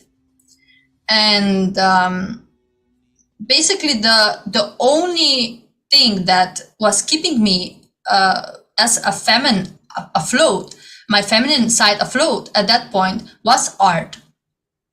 I remember when I was 9, I wrote my first poetry book, and I started sculpting and painting. So that was my expression at that time, how I was able to still keep myself in this, my feminine side alive, even though it was shattered. But over time, when I started, going to the primary school, that side of me was challenged and abused. I experienced a lot of bullying at school, and I realized at that point that I have to pretend to not be what I am. I have to be something else in order to cater to the needs of the society. I'm not accepted as I am. So, if I am emotional, when I expressed my emotions, I'm not accepted. If I express myself as emotional, when I write poetry, if I express myself in that way, I'm not accepted. I'm being bullied for that. So my cognition at that point was, I need to hide my femininity. I had to, hide this part of me. And instead, I began developing more my masculine side. I started feeling I have to protect myself. And at that time also I learned that in order to prove myself, I have to compete with others. So by the time I was 11 years old, I developed psychology disturbances, and I fell into depression. Simply, I had episodes where I didn't want to engage with life anymore. It was just to that level that I didn't felt anymore that creation in me was turned off. So the only solution, of course, at that time the medical system knew, was medication, right? So that is, even today we see how they solve this kind of situations. And even though I was just 11 years old, they put me on medication. They said, no, this is, some psychology disturbances, so we have to heal it and so on. So the side effects of that made me feel even more powerless. So it didn't heal the root cause of it. So at the age of 15, when I was 15, my father died. And then, of course, everything collapsed for me even further, because when my father died, the part of me feeling I have still the hope that, I will be able to get attention from him, the hope that I will be able to be enough to reach so high that he will be able to love me and accept me. That was, of course, my cognition at that time.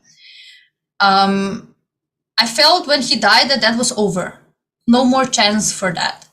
So then opportunity presented itself.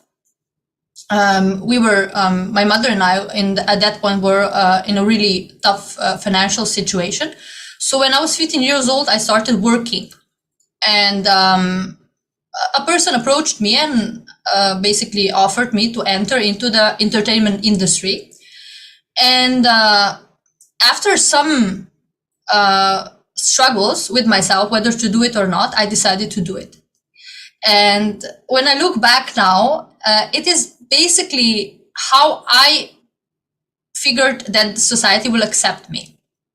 If I have the position in the society, if I have the fame, if I have that, then I will be finally accepted, right? But I ceased to live what I enjoyed.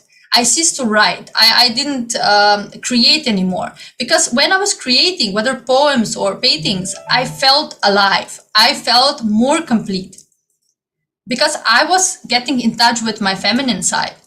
But when I started entering into the entertainment industry, it was just the opposite, which is quite interesting, right? Because as a female in this industry, you are presenting yourself. You should be presenting yourself very feminine, but the femininity that they are expecting you to show, it is not the powerfulness of a female, right? Of a woman. It is basically just catering to some needs of the certain project that you are doing. So as a model and actress, I was having external success, yes, but inside I was broken. I was shattered, empty. There was nothing there, no sign of powerfulness. So constantly, day in and day out, I was trading my inauthenticity. That was the bargain, right? I got attention, which I was always thirsty for. So there was never enough, because the root of it was different. So even after some years, when I started working on television and, I became the journalist, they didn't change, because in this world, we would say, okay, this is up the ladder, right? It's a higher position, but that didn't change my inner space. I was still feeling powerless. I was still feeling I'm not good enough, because that didn't empower me. My identity as a woman by then was already shattered. So that position, or no other position, could empower me. So when I was 19 years old, I decided to get married. And then I also decided to leave the industry. and I opened my own company. So I become entrepreneur, and at that point, I didn't know anything about that, right? But I just felt that, now that I get married, I should be more stable. I should, become basically go out of this environment. So because I was a owner of a company, I had the position of a leader, but I didn't have the state of a leader. And at that time, I felt that this was one and the same. Of course, before I met Swamiji, that was one and the same for me. So because my sacred femininity was suppressed, I was not creating. Even though I had the company, I was working, all of that, but that was not creation. It was not that real creation from the power within. I was, everything that I was doing, everything that I started had a fragrance of destruction, the fragrance of failure, because that was how I experienced myself. So basically in this industry, exchanging powerlessness for powerlessness is what it is all about. Because the woman on one side exchanges her powerfulness for the attention that she craves, and the man in turn exchanges his powerfulness for the position that he craves. So both end up robbed and exploited in the process and start competing with one another for the power, right? Instead of uniting. So that inner space that I had led me to a marriage that was abusive, because through the whole span of life, it was never about having a quality relationship. It was about me getting the confirmation that I am loved, that I am protected. So because that I was so desperate to get that, I ignored the warning signs, everything, and I allowed myself to be beaten and abused every single day of my marriage. And I remember myself at that time saying, not only thinking, also saying out loud, that God has abandoned me, that God does not enter into that house, because I felt like I'm not deserving anymore of God. Even though as a little girl, I every day I prayed without any words, because but every day I prayed to God and said, please show yourself to me, please come to me. That was my prayer every night. But after I got married, ceased to believe that. I believe that I'm not worthy of that anymore. So after 4 years of the marriage, I finally left my husband. And even though I have left, I have come back several times because of my insecurities. So I left, yes, but what I was inside, the powerlessness, the insecurity was still there. So I came back many times. Then I finally left and got divorced.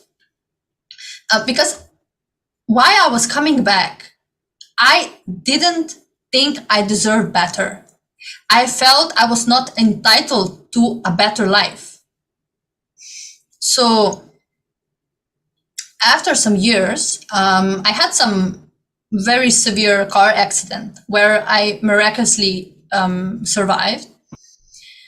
And after that, I simply felt that, God was with me at that time, because I should have died in that car, but I didn't. I survived. So I started thinking, okay, so maybe, just maybe, God is still here for me. So he didn't abandon me. So I started seeking. I started feeling I have to get back to what I was. I have to somehow rejuvenate this whole thing. that happened in between. So in order to heal, it was a long process. And in order to heal, I started writing a book. I didn't even think of it as a book at that time. It was just, notes, basically. It was what I was doing my whole life. Writing, that was my big love. So that was my way of healing and of expressing.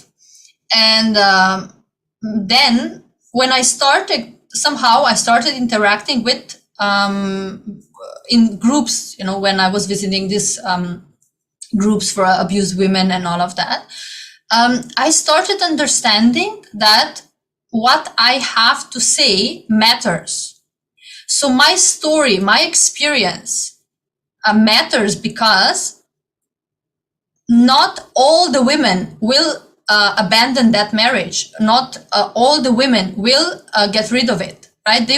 Maybe they will remain in the marriage because of the kids or whatever it is, right? I didn't have kids. So for me, it might be easier, right? Or not, whatever. But women, a lot of the time, stay in the marriage, whether it is for children or for some other reason.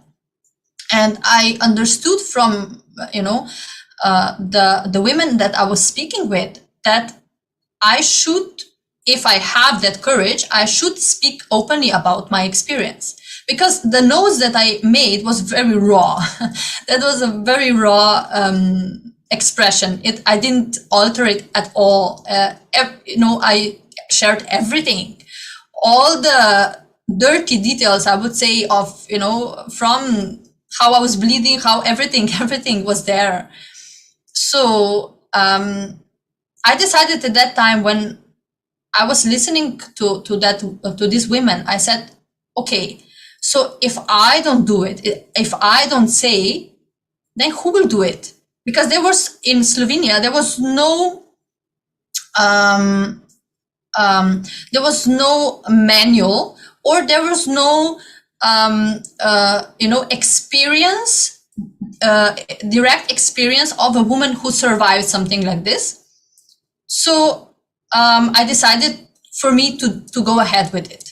I decided to expose myself, and because of my exposure in media before, naturally that means also that I will be exposed media-wise. So I accepted that also, but I felt that was more important than anything else. So the book came out and became the manual for the abused women, and I was basically contribute something to the lives of any woman who goes through the same thing. So in this process of healing and raising myself, I might have been trying different spiritual techniques to empower me, but inside, even when I was writing this book, I was still a shattered little child who deeply believed that failure is what is destined for. So when I look back now at the book, right, when I'm reading now my book back, I see that was still the space. Now, from this space now, of course, I will write it differently. I would have taken the responsibility, even in the writing, for what I have decided to experience at that point. So it was, yes, ma, sorry. Sorry. Priya Prema, I just wanted to make a note here. See, typically, somebody who has gone through such hardship right from young age, and then taking up a bold profession like modeling, out of the incompletion that, I need to really empower my masculine side, and then going through this very tough married life, and then saying that, okay, let me discover myself, and putting that story out so that brings the awareness. This is probably one of the typical scenarios of how a modern feminist or feminine activist, women activists would approach the situation. But what is the important aspect that you're bringing here today is Though you are doing all these things, though the things that you are doing is right, but it is all coming from the broken space where you still don't believe in yourself, but you have to put up with space, to keep you going as a mechanism, as a defense mechanism. But it is really Swamiji's teachings and all the initiations that is actually repairing the true being. When the whole repair mechanism is happening from inside, from within, then you really discover yourself, right? The real alchemy, the process of realizing the divine within, the real alchemy happens in a much more powerful way, which is what today's women require, isn't it? Yes, Ma. See, it wasn't until I attended Paramashivam level 2 at that time. It was the beginning of the COVID, epidemic, that for the first time I realized, or I encountered myself with real feminism. That was the first time I even realized what it was, right? Because when you speak about feminism here and there, it's completely different, right? And I was simply mesmerized by how with each word Swamiji was cherishing the Divine Mother. And I was reminded at that point of my true identity. I realized how much I have lost in all of this time. So the more I started living class, of course, all the initiations, of course, the yoga, everything, I started living in ecosystem, the more I felt empowered. The restlessness that I felt inside just disappeared because I did not have to search my power outside anymore. It was just sitting in my inner space, right? Waiting for me to be awakened.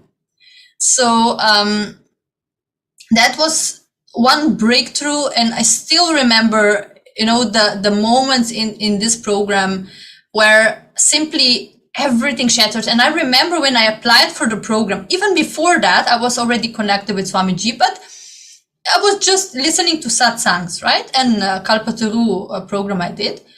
But I remember still, I just woke up and I still remember the email that I got. And there it was in bold letters, Swamiji's quote: "Once the program ends, you will not be there anymore. Only Paramashiva will be there." And I remember myself saying, that is what I want. I don't want to be what I am now. That is not what I want. That I don't feel connected to that. This is what I want. And Swamiji delivered that 100%, 1000%, more than that.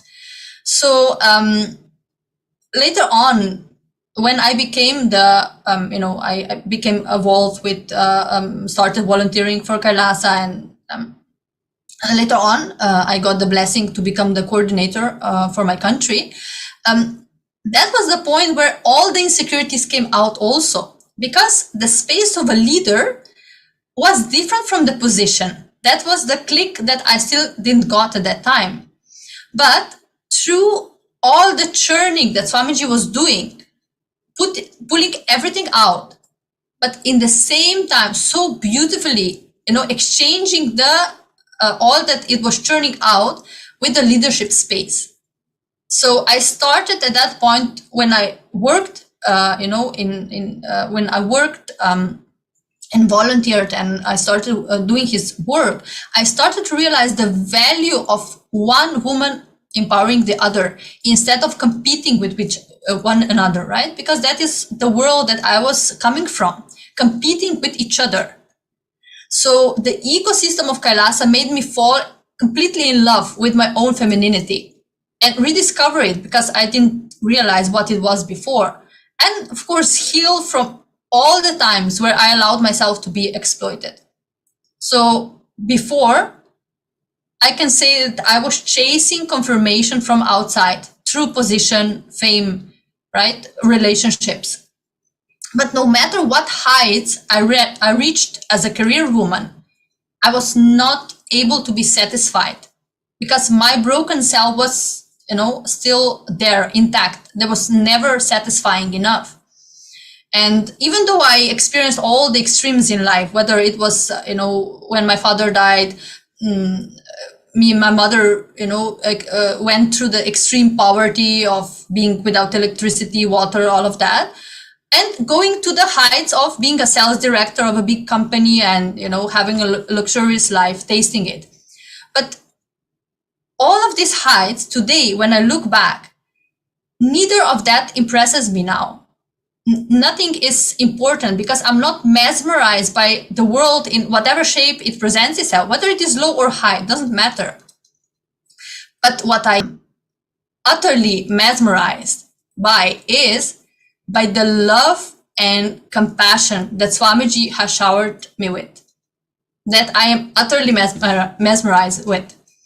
And today, I know, of course, now it's different, but now I'm realizing, today I'm realizing how he guided my whole path, how even when I was not realizing everything, whatever I have experienced in my life has been a preparation for what I am today, for being here, sitting with you today. That was all a preparation. So when I realized that everything completed from the past, everything collapsed, I ceased to be a victim. I was not recognizing myself as a victim anymore. It became a celebration. Even, when I look back now at my ex-husband and the experiences that I had, even before that, I see it all as a lila, as a celebration, because it was all part of me being here. So when I realized that, it just the integrity and the stability and chastity that Swamiji awakened in me, it what became my power. That is my power today. So this is what I identify myself as a feminine, right?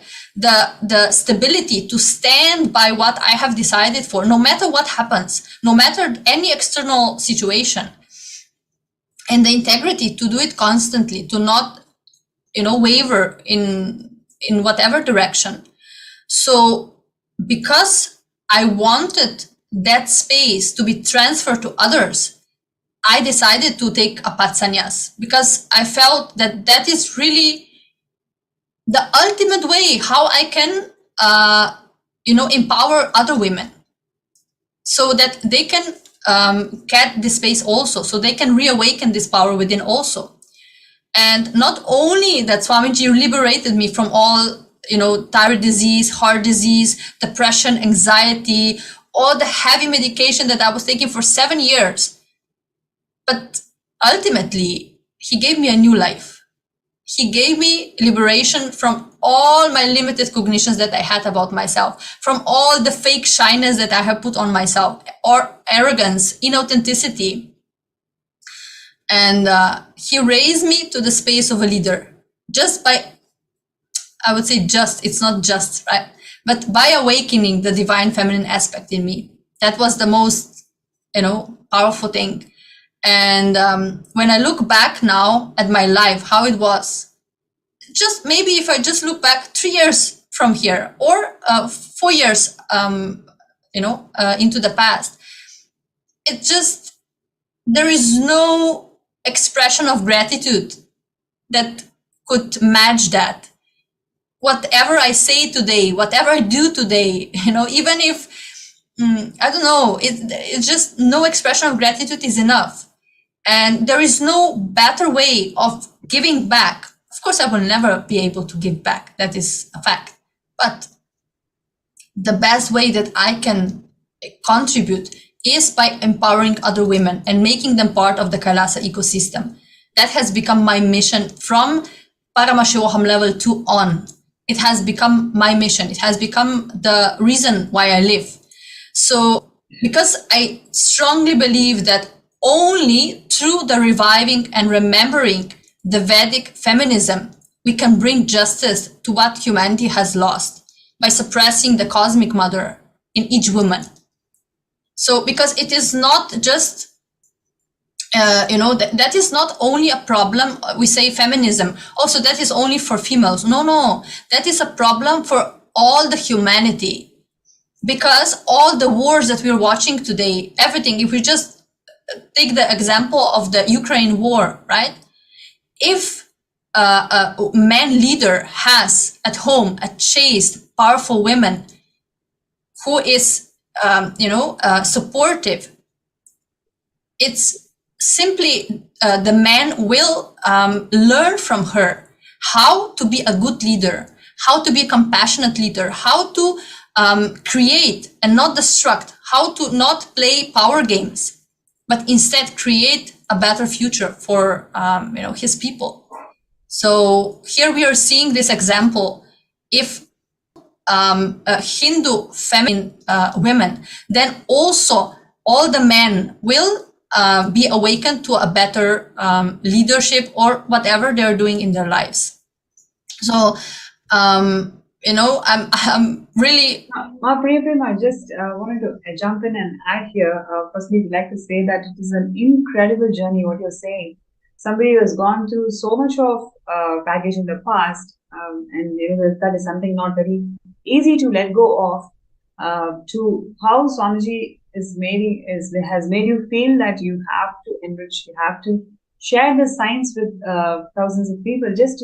So you can see the amount of passion that you're having in terms of revival of this entire culture and the whole wing of Kailasa. I think one of the things that you also mentioned about the various initiatives of Kailasa and how literally it helped you towards manifesting what you want in life. So one thing, especially for all the indigenous women out there, Kailasa promises the right to quality of education. Every single person who is born, they have right to know the right to utilize service, which is here in this case, it is TTS.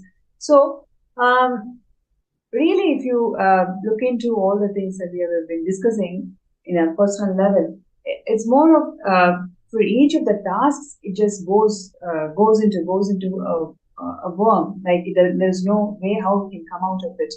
But Swamiji's initiations and Swamiji's Darshans and Swamiji, how he connects to Devi Parashakti, when he revealed all of that, we can literally see that 8 out of 10 verses, either they carry mistranslation or that translated version does not even exist. So this is how people exploited the Sanatana Hindu Dharma when we were discussing about it yesterday. And in terms of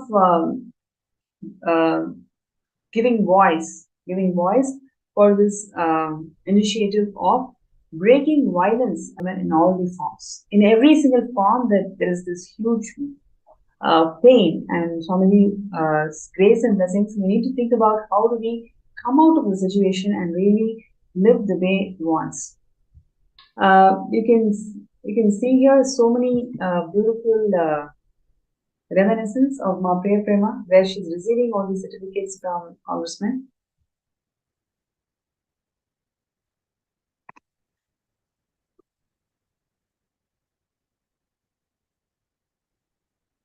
Ma Priyaprema, am I audible? Yes, ma. Yeah. So I was just checking with you, like how do you feel this whole movement of Kailasa is instrumental in your transformation at an individual level, and also you want to extend this for all the positive intentions also. Yes. So I would say that there is no leader in this world who is empowering women as Swamiji is doing. There was never that kind of a leader, and it is not. Really, it is just something incredible that every single time I hear when Swamiji is speaking about feminism, about women, it's just something that is very, very emotional. It touches my inner space very much. And the inner power that I got by being a part of Kailasa ecosystem, it can never be taken away by any external or internal force. And my decision to stand by Bhagwan in this revival cannot be shaken by any of my human attributes. So I would say that here, the most important thing, the crucial time is now, right? To our role in society is very crucial in this time. And how his love and patience nurtured my inner space in such a way that I'm now able to represent Kailasa, like you said, right, in front of the president and ministers and mayors.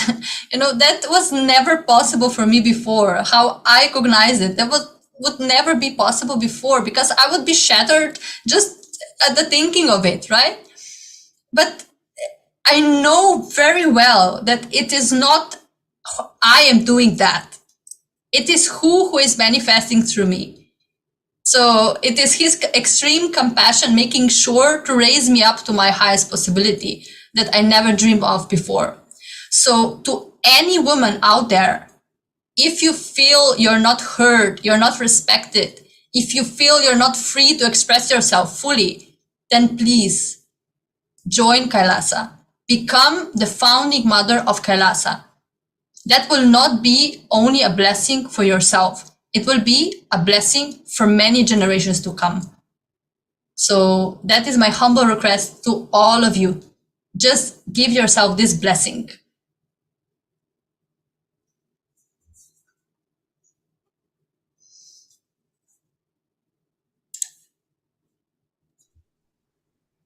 Yeah, I think that was a very powerful sharing, Priya Prema. Thank you so much for being open.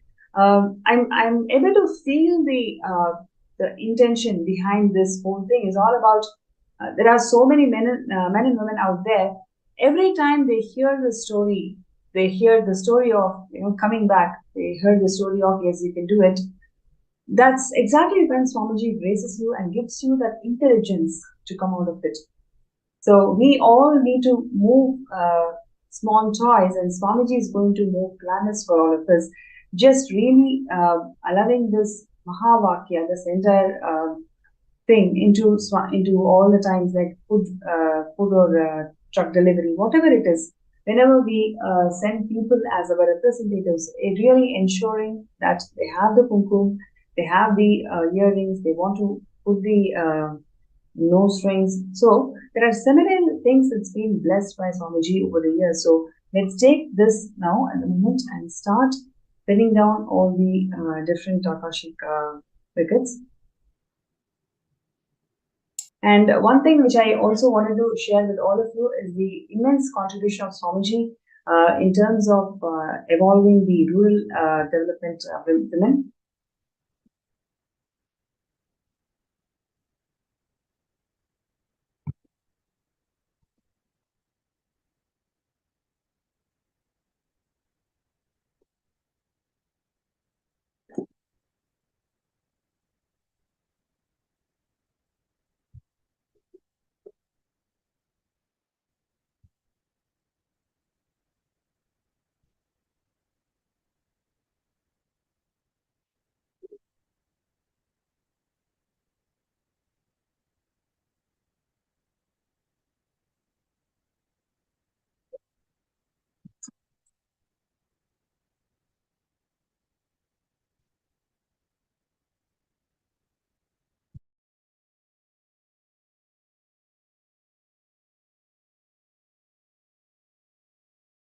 Yes, you can see this powerful expression of Hindu feminism when Ma Priya Prema was sharing, and she also touched upon the various initiatives that Swamiji has given to the world, whether it's in terms of education, right? So, how many of you know that 1 in 5 children, especially women, they don't have basic access to basic invitation to action. So therefore, we may have to really wait for a few days.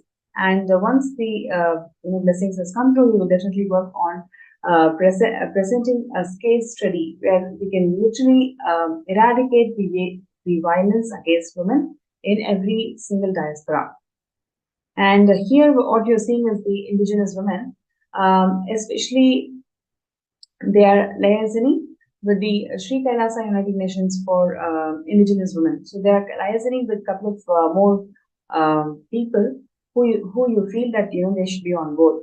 And the next is the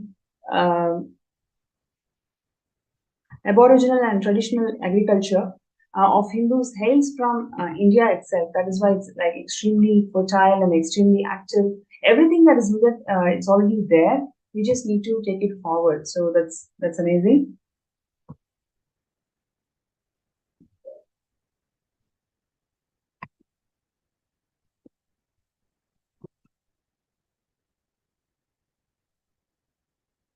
So while we wait for Ma Priya Prema's concluding remarks, it's my pleasure and honor to welcome Susan, Ma Susan, for this segment today. Thank you so much for joining.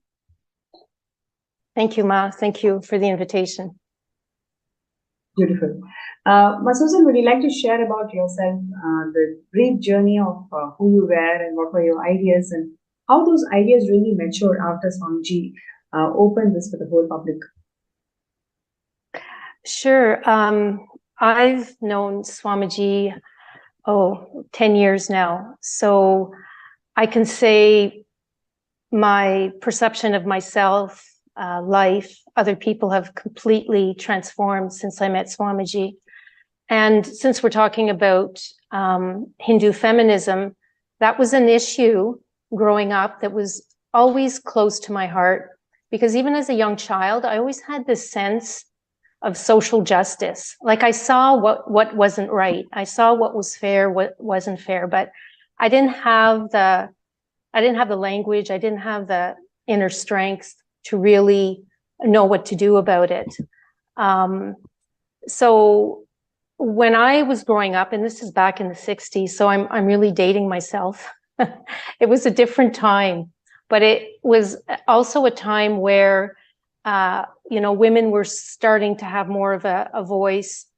But as you mentioned earlier, feminism was often framed within a competition. It was a competition against men. It was like men were doing bad things and women were often, and even myself, I remember being like, my inner space was that of anger and frustration.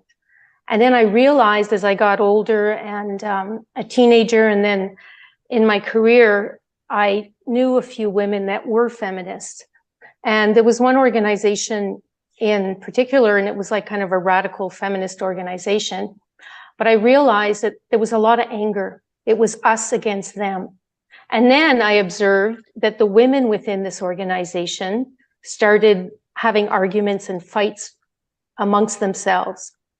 And it was only when I was getting ready for today's presentation, and knowing Swamiji, I have a better understanding of what was going on. And what Swamiji did for me and is doing for the world is really transforming that inner space. So do we have an inner space of powerlessness, of anger, of frustration, of unfairness?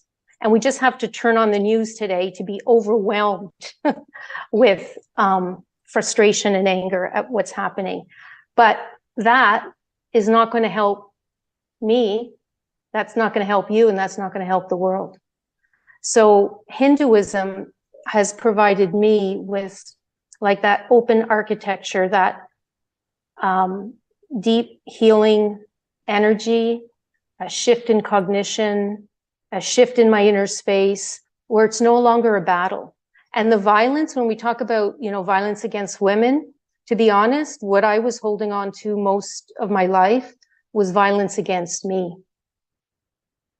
And it was Swamiji that puts up very gently and with a lot of compassion that mirror.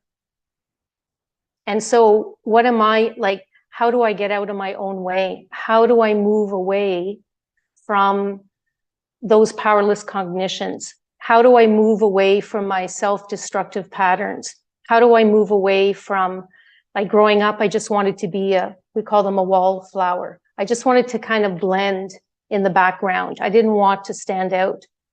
And I had this real fear of speaking in class when I grew up. That didn't go away. There was a real fear of public speaking. And then through Swamiji, I found out oh my God, that's one of my uniqueness. That's my unique manifestation of the divine feminine, is to be able to express and to be able to help discover that innate feminine, divine feminine energy. And what is that? That's the nurturer. That's the cosmic mother. That's the ability to love yourself and to heal yourself. And then once I was able to do that, then I'm able to be of service to others. So in my life right now, I think one thing that's really a major shift for me is, you know, I'm in my 60s. I have 40 years of work before I retired. Well, I guess sort of retired. And because of Swamiji, I'm, you know, in the process of launching a business. So even after 40 years of work, I realized that my real career has yet to start. And like everyone else, I bought into the ideals of conventional society. You know, that ideal, like it was sold to me my whole life, and I was really, really looking forward to it. And some of you might relate to this, was like the Freedom 55. It was like a massive marketing campaign. It was all about early retirement, if you can retire between 55 and 60. And, you know, we did everything that was expected of us. You know, we worked hard, we went to careers, we had the family, we had the house, we had the t-shirt, you know, you ticky box everything. And then you're like, okay, I do all that. I work really hard. It's kind of drudgery. And then I get to retire. And it was like, oh, I get to, you know, run on the beach with my husband, just like in the advertisement, you know, and you've got the wind in your hair and everything's lovely. However, reality is something different. And I noticed that for a lot of people, retirement really translated into becoming, you know, fat, frumpy, and frustrated. And so instead of retiring, I'm going to start a business. And I'm going to start a business that the underpinning is all about enriching, unconditional love, nurturing, and really sharing with the world Swamiji's teaching and Hinduism. Otherwise, like I too, without Swamiji, it's really, really clear in my mind, I would be doing what everyone else was doing. And I might have been on the fast track to being, you know, fat, frumpy, and frustrated myself. But with Swamiji, that's not going to happen. And that's not, like, retirement is not for Hindus. And Swamiji is very clear about that. He says, you know, if you retire or you're just waiting to die, you know, you're just putting in time. However, if you are open to enriching and internalizing that divine feminine energy, whatever you want is waiting for you, regardless of your age, whether you want to start a business at 20 or 40 or 60 or 70. And so what does that give you within the context that I'm living and within the inner space that Swamiji has provided is freedom. That's really freedom, is to be able to manifest what I want. And what do I want? I want to have high energy. I want to feel fulfilled. And I realized rather quickly with Swamiji that fulfillment is enriching others, is being of service to others. And so at one point in my career, and that kind of coincided when I met Swamiji, is I completely shifted my career. I had a very corporate job and I was, you know, applying for all these jobs, getting promotions. And I was working in areas that, you know, were less and less interesting. So I went back to school and I decided to go in more of a, you know, supporting people in mediation and coaching and ombudsman services. So after I came back from Swamiji's programs, I just had this strong cognition that my purpose in life is to help others. So step by step, even though many people told me you can't get there from there. Oh, you can't, you know, get this job without 5 years experience. I ignored all that. I just kept taking one step at a time, and I ended up in my ideal job. And then there were other positions that were opening up, and a lot of my colleagues were getting higher and higher positions up the corporate ladder. And with Swamiji's guidance, I decided that's not for me. I don't mind managing, but I also want to maintain and keep seeing clients. And I also want to build a team where I can support them and give them all the training and support they need to be the best practitioners. I would have never had that cognition. I would have just retired like everyone else, and also managed my stress like everyone else. And what do I mean by that is, living in North America, you work your week and you're kind of like a weekend warrior. You can't wait for that Thursday night, Friday night, and the weekend. It's like you live for the weekend.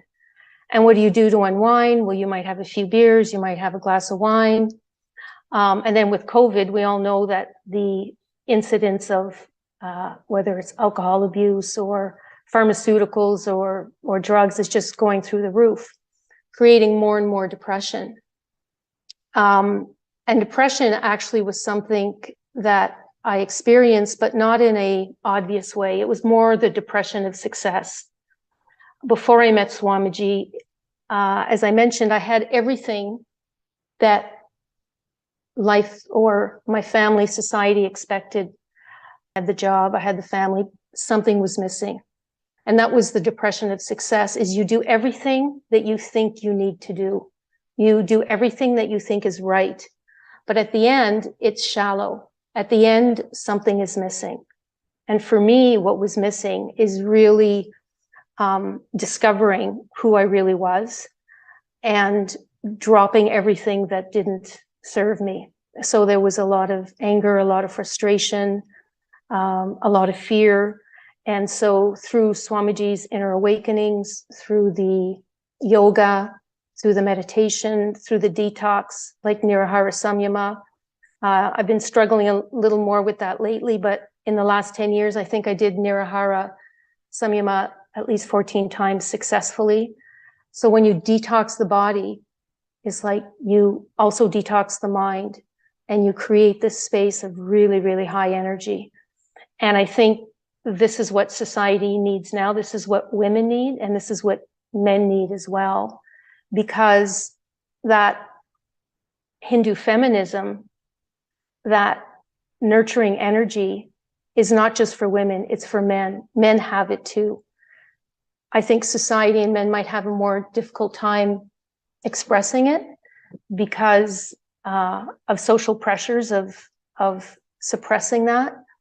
But Swamiji tells us that we can easily nurture that divine feminine. In the morning, waking up, for example, and having the intention of let me radiate a nurturing attitude. Let me enrich my friends, my family. Let me have the context, that inner context of enriching others when I do the steps to start my business. And that intention is really powerful. The other way of connecting with that Devi energy is just nurturing, whether you're raising children or helping the elderly or taking care of animals, all that is nurturing. All that gives you a different experience.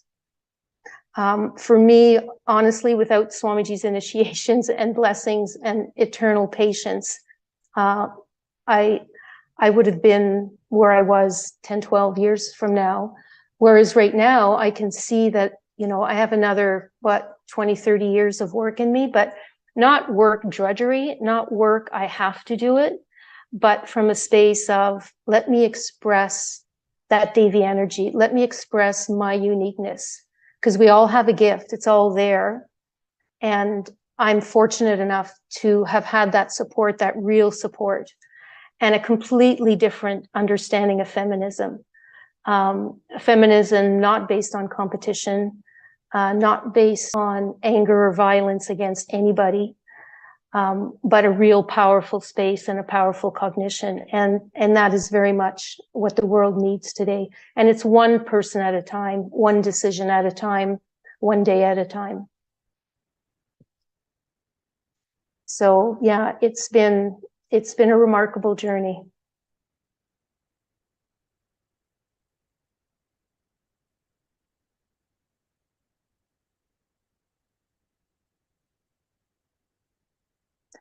I can also add that through Swamiji, I talked about, changing my career. I also quite easily was able to change my lifestyle. And that is very much part of Hinduism. And stopping the violence, because violence is not, we think of it, someone hitting you, but it's the psychological, it's the words that you tell yourself and others. And it's also the food that you eat. So I became vegan.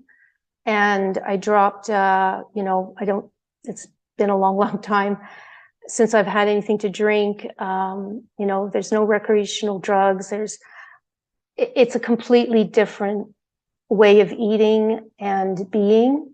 And I never missed the old way. I never missed, people going out and going to the pub. And it took a while because people were always saying, oh, you're not drinking. And it actually would upset some people that I wasn't partaking. But for me, I've never looked back. And talking about having, a beautiful inner space and energy, taking away all these toxins was really, really important for me. And it's nothing I miss at all.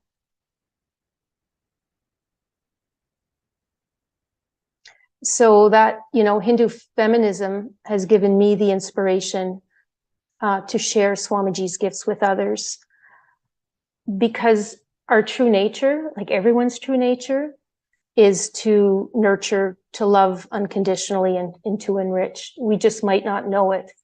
Whereas pre-Swamiji, I was way more focused on myself and way more focused, let's say, just me and my family.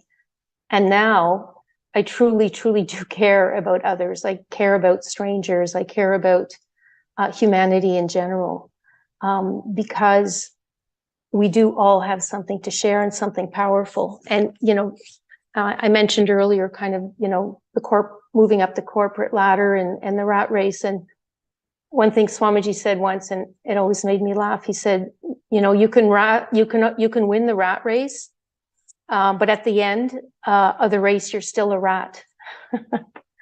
I always thought that was like, okay, note to self. And that's kind of behind door number one. Like, we can just keep doing what society is dishing out, or we can stop and reflect and say, I want something else. And I would say behind door number two is the really powerful science of Hinduism. Behind door number two is you have the ability to open that door to your true nature. And that true nature is the divine feminine energy that nurtures you, that loves you, that heals you. And then once you heal, then you could be of service to others. And throughout my career, I've met a lot of good people that have wanted to help others.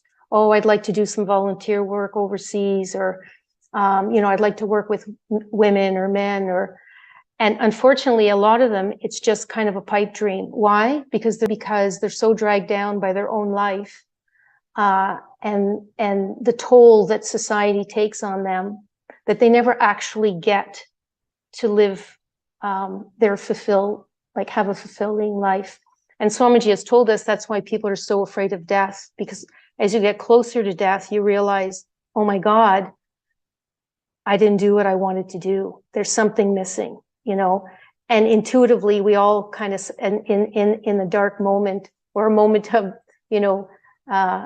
reflection, it's like something's missing, something's not okay. And Swamiji provides all that, whether it's like, especially now with all the online programs, with yoga, with detox, there's something for everyone, because everyone, men and women, have that, I think, birthright to manifest their true potential and to feel that Kundalini awakening, to feel experientially a really strong, to actually like yourself, like truly like yourself, not just a Facebook post where everything looks good, like to truly love yourself and then to be able to share that with others. So in a nutshell, that's been my experience. See, one quote that is very stood up for me, which is, he says, woman is emotion and her very breathing is power, right? So it's such a powerful statement. Every time I remember that, I feel empowered. And by this, I feel we are all being reminded of an extraordinary potential that we have to bring stability to the world, right? Because we are sharing here our own experiences, but in reality, every single woman has an experience like that, for sure.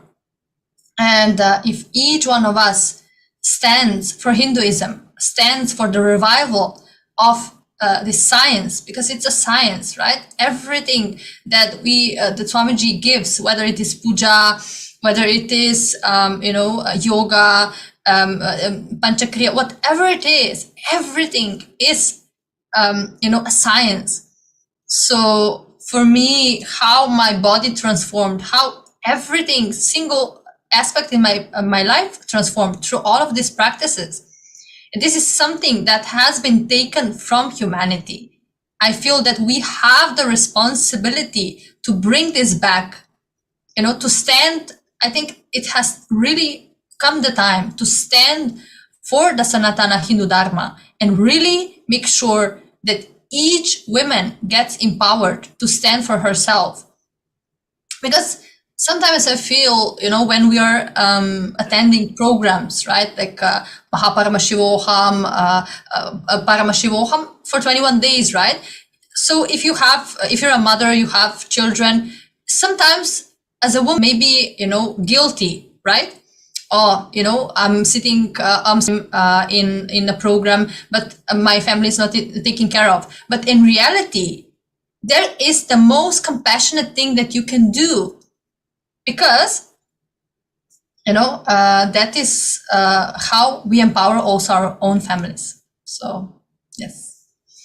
Yes, very much so. And you bring up a good point, because often we'll say, well, especially as women, like, okay, well, I've got this to do. Other people are counting on me, and you get pressure often from family and friends. And I went through that, even when I changed my lifestyle and I told one of my siblings, I haven't drank anything in a year. She burst out laughing and said, oh, it's only a matter of time. She had no idea of my commitment, or once you don't have that in your system, it's like, I don't want that ever. And so it's the enriching your family. And now no one thinks twice. Or if I say, oh, I'm doing a program, they get it, and there's, for myself, Swamiji will come in and help. Like if you have a barrier, it's like, oh, my husband's not supportive. My kids are not supportive. I have friends or family that say, negative things about Swamiji. If you have the intention, if in your heart of hearts, that you just connect with yourself and say, okay, what is it that I want? I want to feel peace. I want to feel good about myself. I want to make a difference for me and others. And you're just sincere in that intention, and connect with Swamiji. Just look at his picture. Even if you feel, well, I don't really know this fellow very much, he's new to me. Just connect in whatever way works for you, and you will see. You will see how things shift for you. It has to shift, and it's shifted for me so many times. And being a bit, as they say, longer in the tooth, I had a whole lifetime to complete. It's like a major excavation, but it was worth it. It was very, very fulfilling. And yes, definitely Hinduism is the way of the future. Why? Because it has something for everybody. And it's based on experience, and it's based on real healing. And as we say, the proof's in the pudding from everyone that's benefited from Swamiji and Hinduism.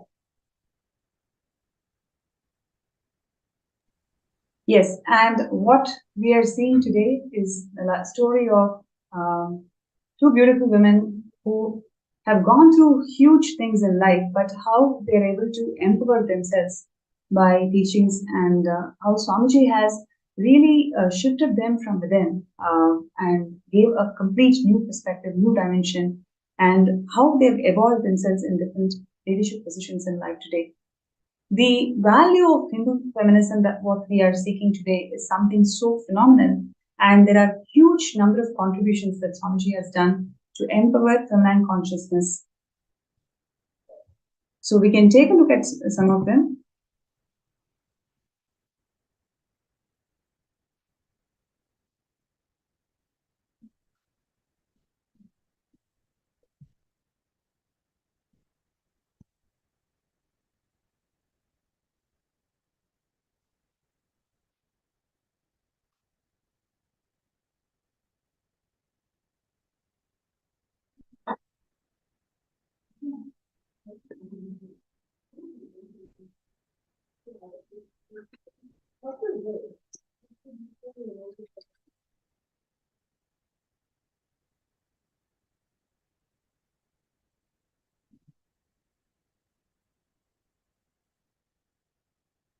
Yes, so there were several women empowered camps that were conducted by Swamiji over the years, and especially to empower all the rural women in India.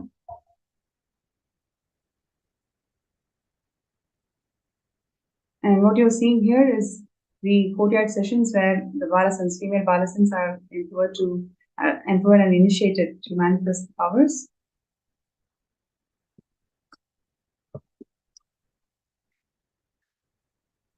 Empowering women in the field of arts, where whether it is dance or music or every other form of arts, how Swamiji has empowered the feminine conscious fully. And we also have here the 108 women empowerment centers that Swamiji had inaugurated back in 2008 itself.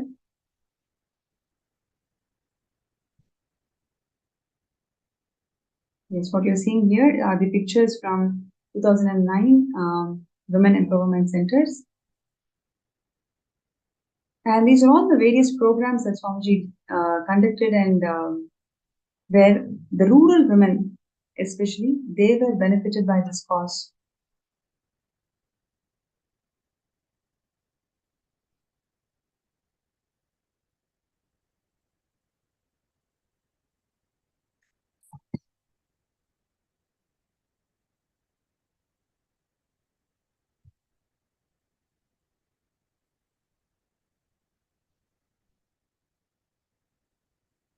Yes, and these are all the different medical camps that Swamiji conducted over the years to help and benefit the health of the rural women.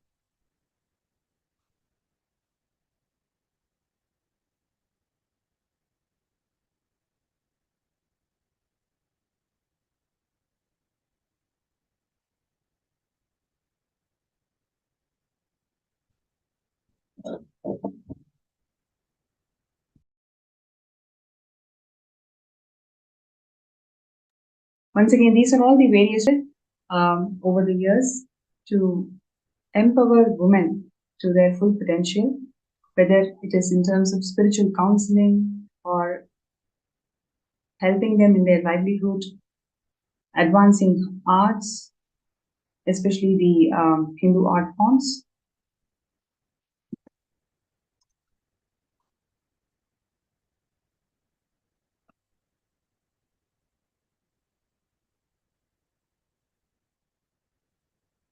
And the agriculture, even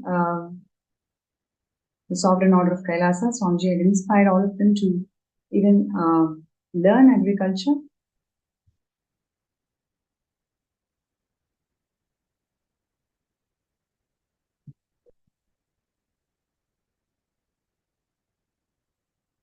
And, the Kailasa temples worldwide has empowered the women to perform the temple rituals. This is probably the Vedic temple where for the first time the women are empowered to perform temples, Hindu rituals by themselves.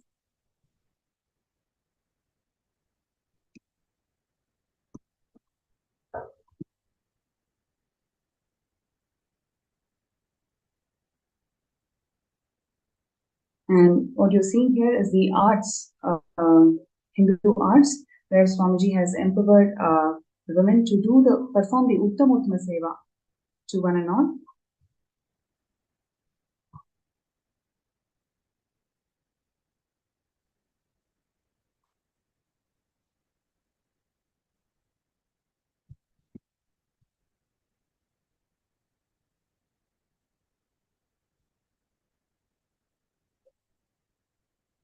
Now, to accomplish this goal of robust, sustainable, balanced, and inclusive growth in society, what Swamiji is doing is incredible contributions by reviving the true spirit of Hindu feminism.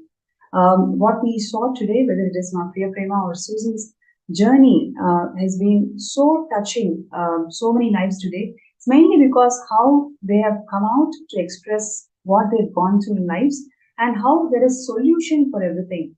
And like what Swamiji has many times shared with all of us, Hinduism has solutions for every single problem out there, especially whatever the world is facing. And all we need to do is revive Hinduism, revive all the techniques and methodologies that Swamiji is sharing from Hinduism, share it with the world, and that is exactly what Kailasa's various agencies and the various international humanitarian agencies, Kailasa's various educational platforms, everything is doing, everything is sharing this science of Hindu feminism and the knowledge repositories that Hinduism has got to overcome every single life problem that we are facing. And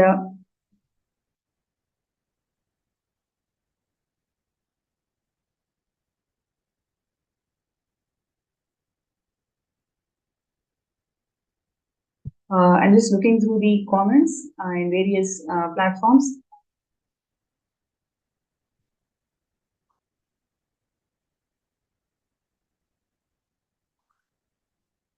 Right. So Nathan Porter is sharing that may Shiva return to earth, incarnate with all the powers and majesty.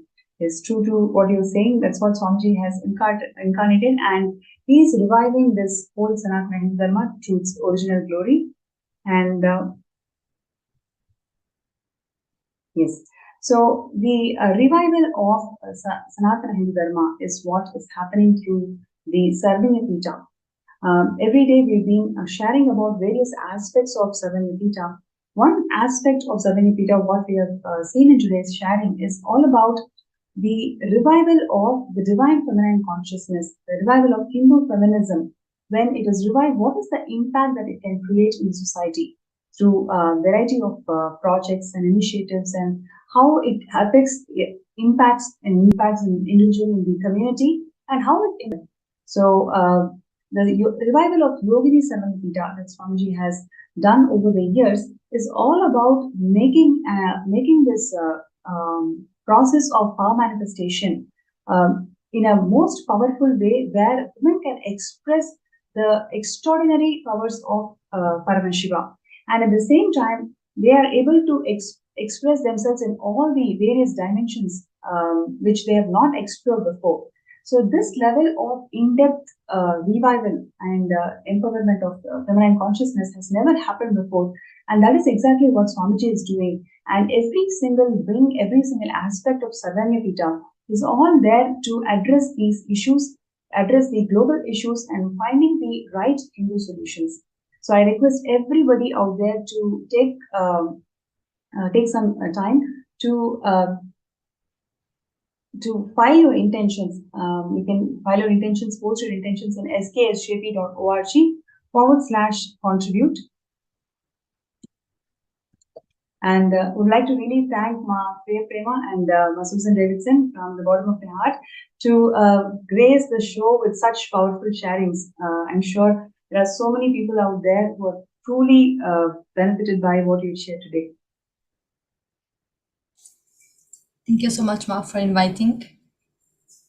Thank you. So, Thank you. Now back to the Sarvanyapita. Avatar has descended to this planet Earth to revive the Sanatana Hindu Dharma to its original glory.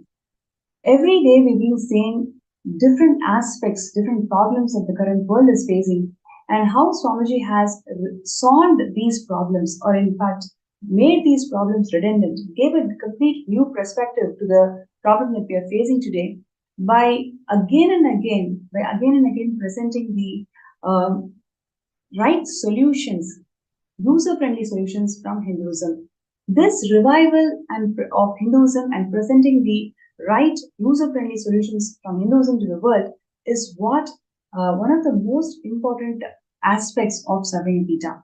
If you feel that yes, this is something which is so important to the world, especially when 1 in 3 women are experiencing the gender violence today, what is the way out? What is the way how we can empower ourselves and to find a society which is all inclusive, which is all inclusive and cooperative, and where the gender justice and gender equality is the norm of the society?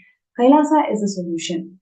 Kailasa is really the solution where you can experience the true Hindu feminism, where it is not about competing with women. It is about expressing the uniqueness of who you are and what you do.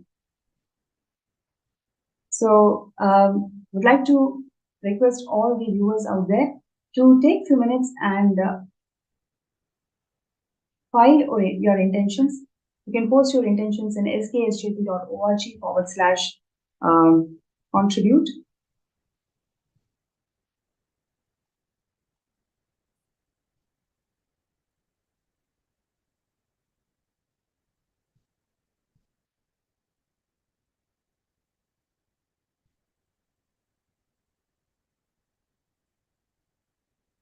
Yes, let's take a few minutes to post our intentions. To post our intentions in sksjp.org/contribute.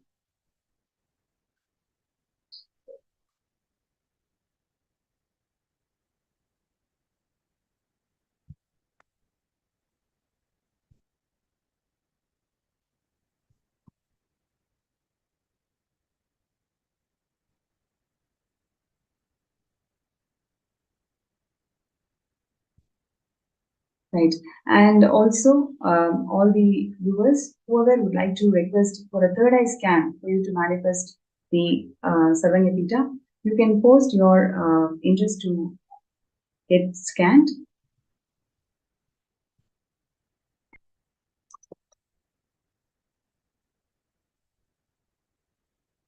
So, if interested to get your third eye scanned, to move the obstacles, whatever is the obstacle, to manifest Sarvagita, you can post that and we will.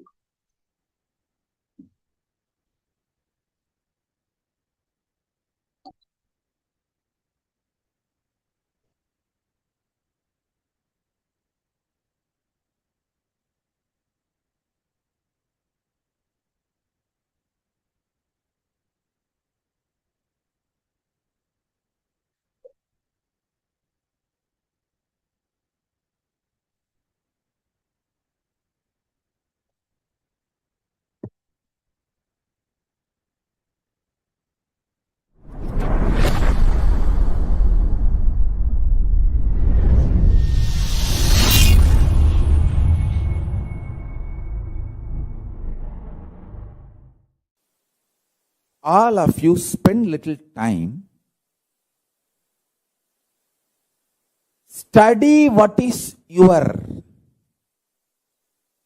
secret coding of the software which is coordinating your body, which is keeping you alive. Understand?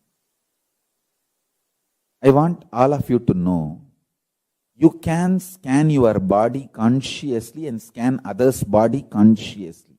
It is simply possible. Just little unclutching you need.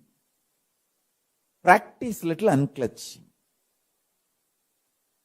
That's all. That is all. That is all you need.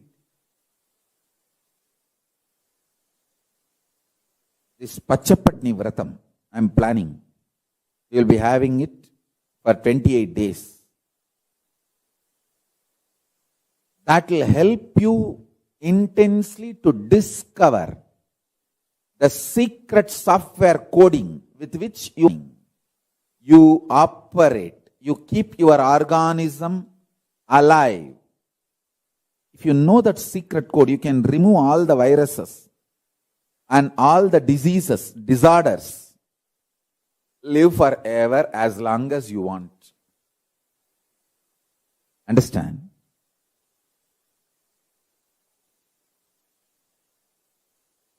I want all of you to know, listen carefully.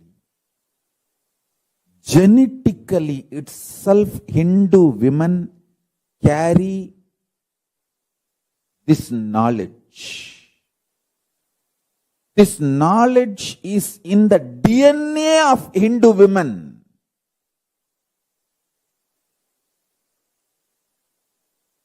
Hindu women are the best to make a stable family. Whether as head of the family or a sannyasi, nun, Hindu women are the best.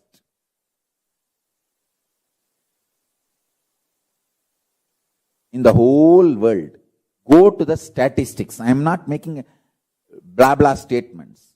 Go to the statistics. Hindu origin, Hindu heritage women. See the diverse rate. Compare it with the women from other civilization. Hindu women are the most stable family heads. Whether in business, running a family, professional success, even as nuns. The terrorists who are trying to destroy Hinduism, they steal Hindu women because they know Hindu women make best family. They make the best family head.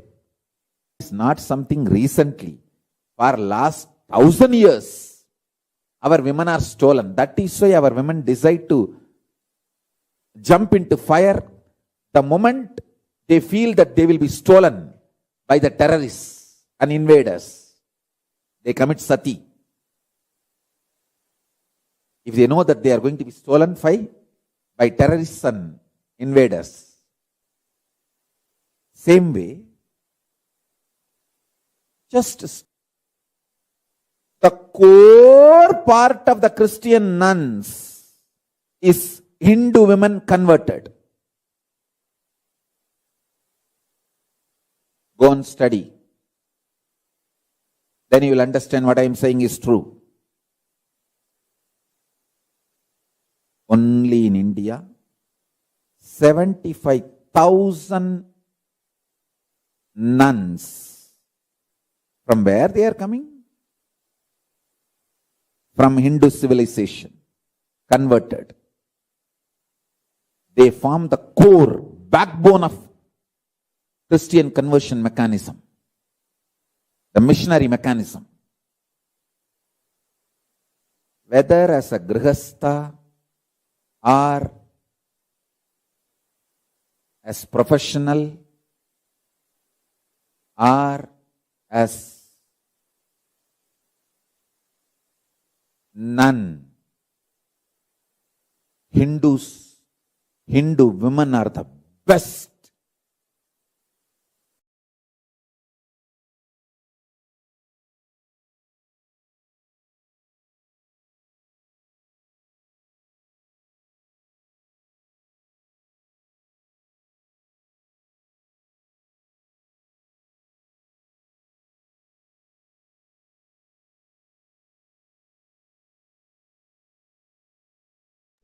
Yes, I'm just looking into the comments. Whoever is talking about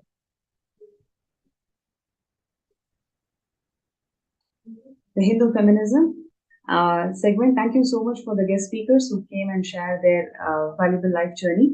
And now let us go to the power manifestation session where I'm going to scan people, whoever is feeling stuck in manifesting SJP.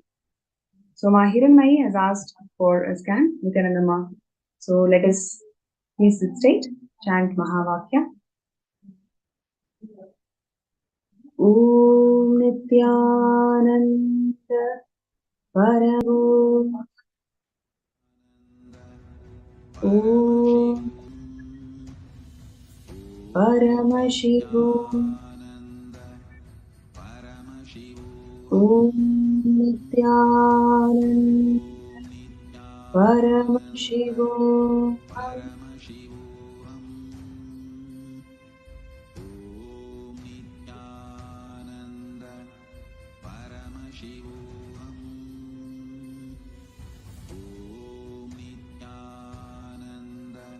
Ma Hiranmayi, one thing what Swamiji is showing is pick up 3 things in your life which you have deliberately given up, deliberately decided that this is not for you, it's very difficult, and I don't think I can succeed. So pick up 3 things in your life which you have deliberately given up, and today take a sankalpa that you are not going to give up, you will actually take one step towards it. The moment you start taking one step towards it, you will see whatever is right now stuck towards your manifestation for SJP, you will simply move on. Swamiji's grace and blessings, it will simply happen. So write down 3 things in your life where you have given up deliberately because of some impossibility that you cherish.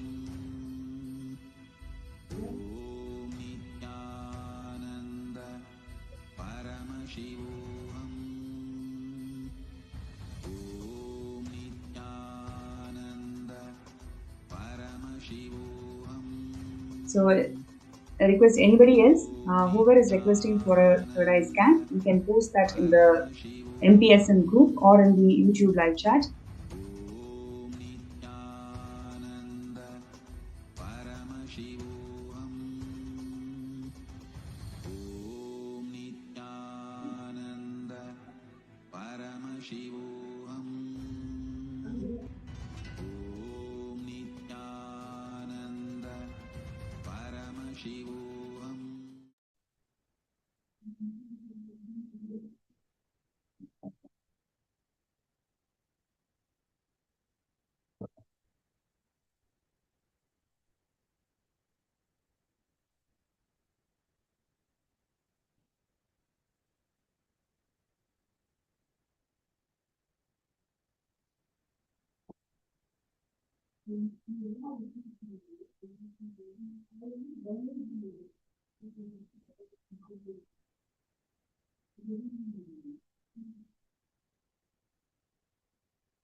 Yes. So with this, we come to the end of this session, and we will get ready for the Darshan, the Bhava Samadhi Darshan of the Supreme Pontiff of Hinduism, Bhagavan Nithyananda Paramashivam, manifesting as the Samhara Murthis. So requesting all the participants and viewers to get ready for the Darshan. Visualize, meditate, connect with him. He is a living, alive being.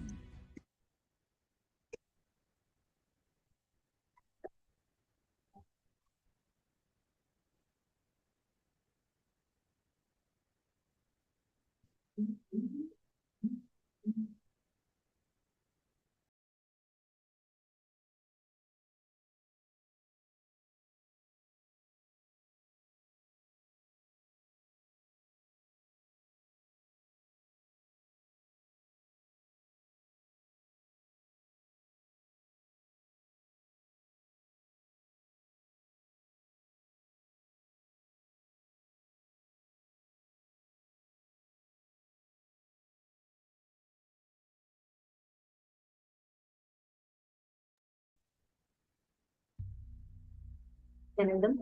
We had such a beautiful sharing by Manitya Priya Premananda and Ma Suzanne Davidson. Many of us uh, from different walks of life listening to this would have encountered similar crises and situations in your life, right? It was not actually when I was listening to Ma Priya Prema and Ma Suzanne Davidson, both of them share the different perspectives of how being with Swamiji empowered them as a woman, right? In their different in the different facets of their life. And I just remembered how so many people, I have seen so many, I have heard from so many people who have experienced, who were from different walks of life, who have experienced phenomenal healing and empowerment after coming to Swamiji. Here, I can see so many of you. I have heard from our Jyoti Koshi that are here right now. So, I request each of you to share. How many of you sitting here, when you listen to this, when you listen to the share from Priya Prema and from Suzanne Davidson, how many of you felt, oh my God, yes, after I met Swamiji, I never would have ever cognized myself like this if not for Swamiji. I would have never understood what feminism or what empowerment is all about if not for Swamiji. It's not, this question is not just limited to women, it's also for men, everyone that I hear, everyone that I hear. So I request all of you to share with us, how have you felt empowered after you met Swamiji? What did you feel as, the strength or the empowerment that you met Swamiji? Because many times the cultural upbringing that we have, the societal upbringing that we have, feeds us into with multiple of these ideas, be it related to gender, be it the all the pressure that society adds us about gender, about being whichever, right? There's so much of pressure. You have to be a certain way, and we're all stereotyped. Genders are stereotyped, and a lot of this, many of us face. It can be because of your religious identity, your cultural identity, your gender-based identity, or your belief. It can be any of this, but many of us have multiple times faced this in our lives. So I request every one of you here that are sitting with us to take a few minutes and let us please go ahead and post on Facebook which aspect have you felt empowered after meeting Swamiji? Ma Sukrendrananda, Ma Swatantra, Ma Jalandhara Sthitananda, Ma Devika Rani Rapatam, Ma Zeng Shuyon, and Ma Sadashiva Yogini, Ma Nitya Naresha. I request everyone, Ma Yoga Malar, I request everyone, Ma Sally Chen, Besant Tekeste, Ma Brahmanyana, Ma Margarita, Ma Hilde Jararet, and two of you that are sitting here, Rahul Aswani here. So I request all of you to take next few minutes. Please post on Facebook which aspect did you feel is unique. Your introduction about understanding what is gender equality or understanding about the how in multiple times where the society has conditioned you a certain way, how after meeting Swamiji you felt empowered and you were able to break that path, you were able to tread that path into a completely successful and healed aspect of yourself. I request every one of you to share this. I'm sure everyone here has a story to tell. Everyone here, like what we heard beautifully from Ma Priya Prema or Ma Suzanne Davidson, I'm sure everyone here has. Actually, it's very concerning that despite of the centuries, I would say, of different types of empowerment being done, right? Like earlier when it was Sanatana Hindu Dharma, all the kingdoms, the basic nations were thriving. And at that time, having women and where women were worshipped, even in our scriptures is very clearly says how invaluable and right. So at that time, the way how women were respected was completely different to now. How, despite progress in age, women still face many barriers to empowerment. These can include this lack of access to education, healthcare, cultural norms that limit women's roles and opportunities. And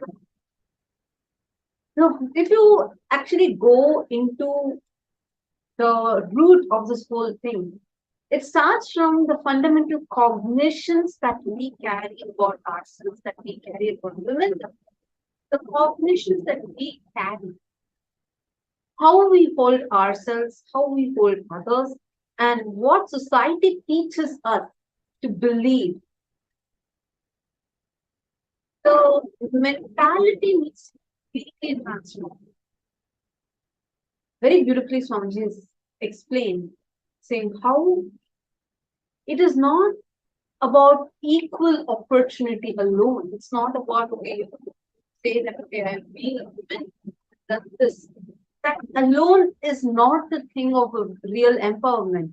It is about you discovering your ultimate power, awakening that divine feminine consciousness in you, and from within being empowered. And you have the ability to progress in your life, take decisions in your life, have the ability to digest things in your life, and build yourself strong, powerful. Actually, that's it. It's very beautiful. Shastra Pramana attributed Manusmriti, where the verse beautifully says, Yatra Narya Supujyante Ramantre Tatra Devataha, Yatraustu Na Pujyante Sarvas Tatra Phala Kriyaha. It says, where women are honored, divinity blossoms then. Wherever women are dishonored, all action, no matter what, how noble it may be, remains unfruitful. It is not just about women, or it's not just about the what we understand as women empowerment. It's about the whole gender barrier being completely broken and how it completely changes the very ecosystem around us is entirely different. And it is only with Swamiji here we get that extremely beautiful space around us. Actually, if you see, right, the kind of trauma and the emotional abuse that women go through, actually not just women, anyone in this gender discrimination, people that are going through this gender discrimination, whether the kind of trauma or the abuse, physical and mental health issues that arise as a result of these abuse. The survivors of these victims that are survivors of these kind of abuses are not like they try to only come out of it, they try to cope up with it. There are many rehabilitation centers that are there that help. But what Swamiji is doing is something phenomenal because Swamiji is addressing the very root of the issue and changing the very perspective. Today in Kailasa, 80% of leaders are women. In Kailasa, all of us know, we've been, like many of us here, I would say most of us here have been with Swamiji for more than 5 years, 6 years minimum, right? And all of us have seen how Swamiji, the kind of cognitions, be it starting from worshipping Devi Para Shakti, the ultimate divine cosmic mother, bringing in mother worship, or the stance Swamiji has about the 11 genders and the empowerment Swamiji gives about gender equality, and 80% of leaders in Kailasa are women. This kind of initiatives that Swamiji has taken. Ma Pranapriya also showed us a lot of pictures which showed the different other initiatives helping rural women, helping the indigenous tribal women, and giving them economic support, emotional support, spiritual support, so that they can build their lives and come out of all the social norms that have been instilled on them, which is restricting, which is stopping this, making them be bound within themselves. Despite of all of it, there are so many women that are able to come out of all of these, breaking barriers and are able to really so beautifully. Manitya Premananda was sharing how, despite of whatever she had gone through, how it was Swamiji who healed her from all of that and showed her the possibility of a life where there need not be any abuse. Swamiji gives us the most powerful cognition that you can never be violent. Today, if you become part of the Maha Kailasa, you would see how just by you becoming a part of it, you are saving many, many, many women's lives. They had one, I think, just how they, one was from a totally different perspective of how even after retirement, she felt she still has a possibility in her life because of the fundamental cognition as the human being is a seed and is a possibility. And we also heard from Priya Prema how she shared what people think society thinks being a model, being a star celebrity, is that bling life is the most successful life. But she shared what actually happened to her, what are the little things she faced, and how it was because of how she is feeling empowered from within. Now, if you're watching this and if you feel that you want to take a step, be a part of this great revival that Swamiji is doing, and transformation that Swamiji is bringing into all of our mental systems, helping women to actually break through these barriers, then become part of Mahakaya.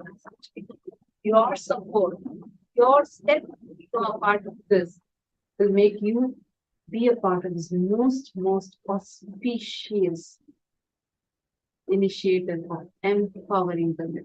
And Real if empowerment. you will even empower you, now in this space of experience, highest conscious existence of yourself. So now, yes, and okay, there are many of you who have posted your comments. Priya Yogini and Nithyananda Yogini said what the monks shared just now was particularly great and shocking. Suddenly feel that women have been invisible violence, and violence is everywhere. And Devika and Era has posted. Definitely, I'm feeling empowered. So much healing has happened. I received so much right knowledge about life from sessions. I love myself and others, giving me confidence to face myself and the world. Thank you, Bhagwan and Sangha. Absolutely, Ma. If not for Swamiji, world would have never ever gotten this science. It is not just to do with us, our identity as women, or just gender limited. Even empowering us to realize that we are divine, we are conscious, that we are not bound by these genders. And Swamiji brought in this whole thing. When we are fighting about, men or women, Swamiji is bringing this whole thing about 11 genders in Hinduism. Hinduism is rich with the knowledge that we have. There are so many powerful truths, powerful cognitions, and ways to exist. On Nithya Yogini shared very beautifully how this you're able to understand about this violence, right? Ma Nithya Yogini, you tell in the place where you live, how many times, or you don't need to actually tell me, but just look inside you. What kind of different restrictions, discriminations, and abuses your leader and your have been a victim of? The only solution for this is Swamiji, and this revival is Swamiji. Here you have a huge possibility. Today you can become a part of Maha Kailasa, be a part to really transform people's lives. You can be a part of saving many thousands of women's lives. They have so many people that are here who are actually survivors of so many emotional traumas of the societal discrimination that they have been. And is one only Swamiji who can help us, save us from this, and transform the entire society, the acceptable society. Now, all the YouTube viewers that are there with us, you all also can be a part of this. You can become part of this grand mission that Swamiji is doing. If you really think you have to be, really there should be a difference. There has to be a change in this world and real women empowerment has to happen, then become part of that cause today. And take the step now. And every one of you that are here, you can put your intention beside to be a part of the and you all can sign up in the link. Just go check it. You all can go to sksjp.org/contribute and please sign up there. Please let us know your intention.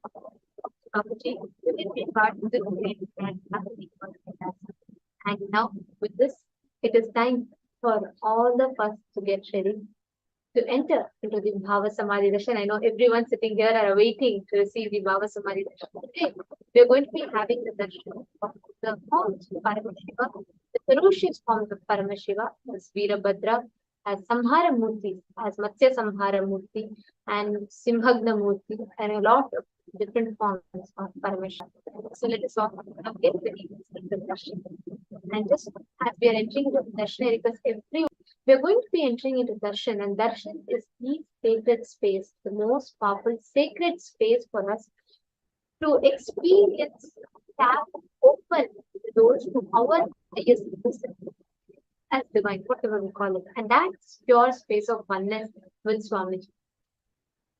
Normally, we all go and see deities in temples, but it is not easy for us to connect that ultimate consciousness with deities. Not because the Archavataras deities are not powerful, but because human beings are not matured enough to experience that higher state of consciousness through Archavataras. And therefore, out of that supreme compassion, the Nijavatara, physical embodied form within, to bridge that gap between human beings and the Archavataras and the divine, and they bridge this gap and take us through. So all the participants that are sitting here during the Bhava Samadhi Darshan,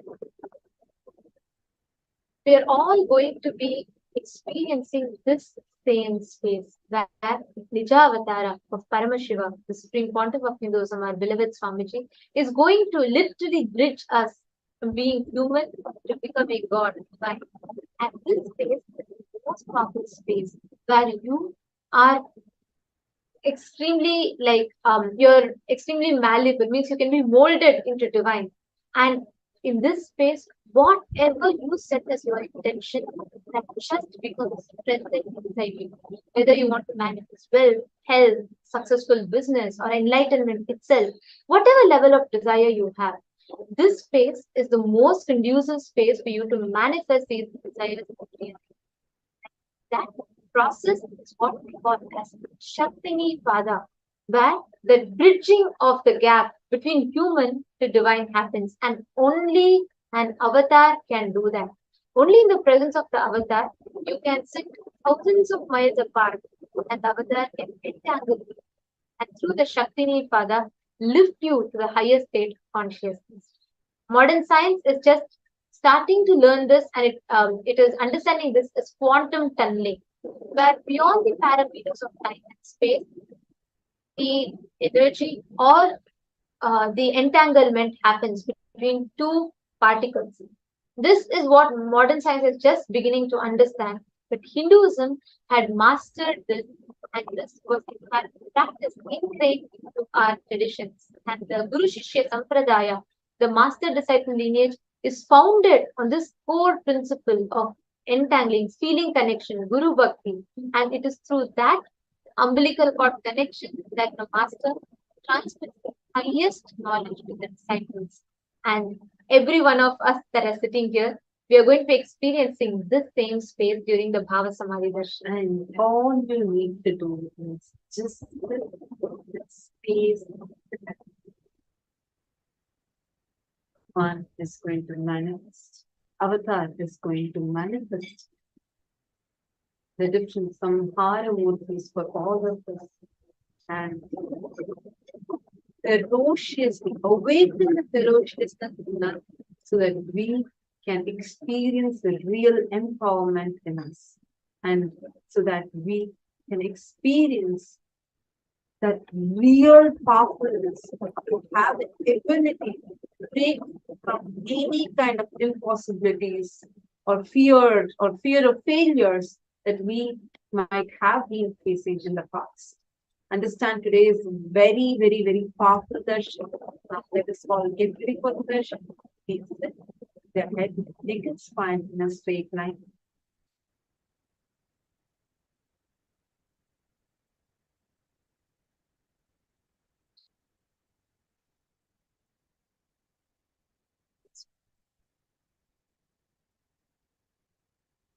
Chanting the Mahavakya.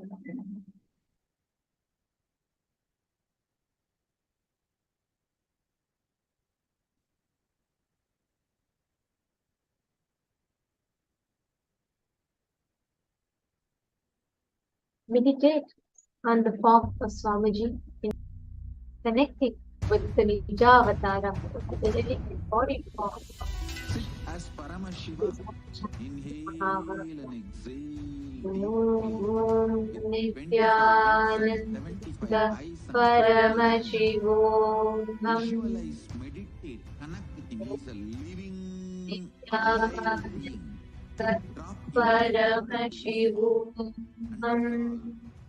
remember, you Oh. are Salopyamukta, means you are found in this form.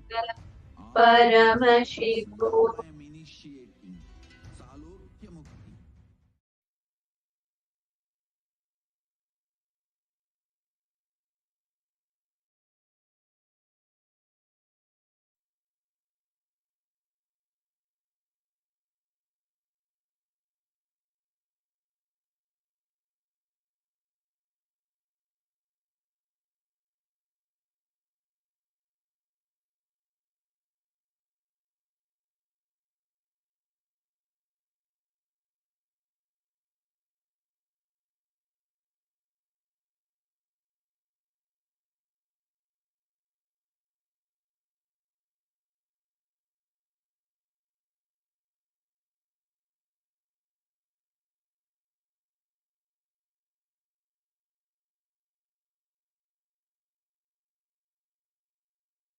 Connecting with the divine with your eyes closed is meditation.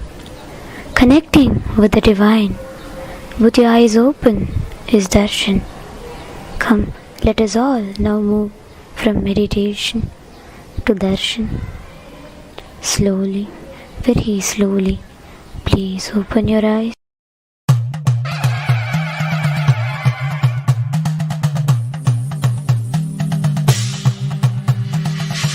नागेन्द्रहाराय त्रिलोचनाय भस्माङ्गरागाय माहेश्वराय नागेन्द्रहाराय त्रिलोचनाय भस्माङ्गरागाय माहेश्वराय नित्याय शुद्धाय दिगम्बराय तस्मै नकाराय नमः शिवाय नमः शिवाय नमः शिवाय नमः शिवाय नमः शिवाय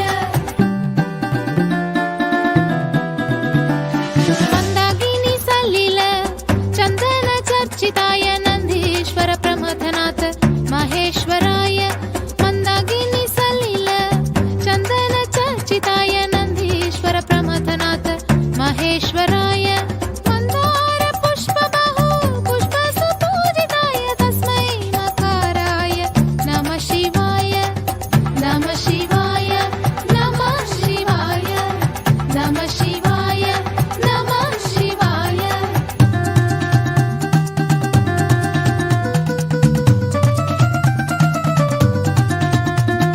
शिवाय गौरी वदनाय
पञ्चाक्षरमिदं पुण्यम् यः पठे शिवसन्निधौ शिवलोकमवाप्नोति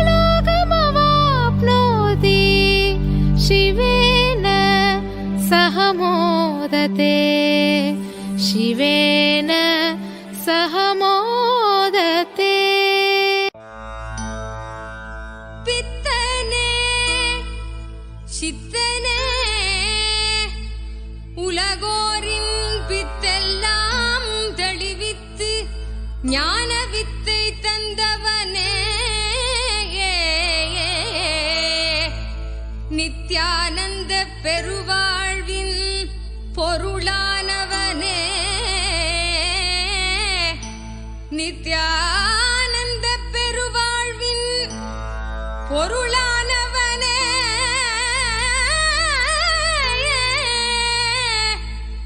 தியானக்கரம் நீட்டி எம்மை ஆண்டு கொண்டவனே அருள் தருவாய் நித்யானந்தனே.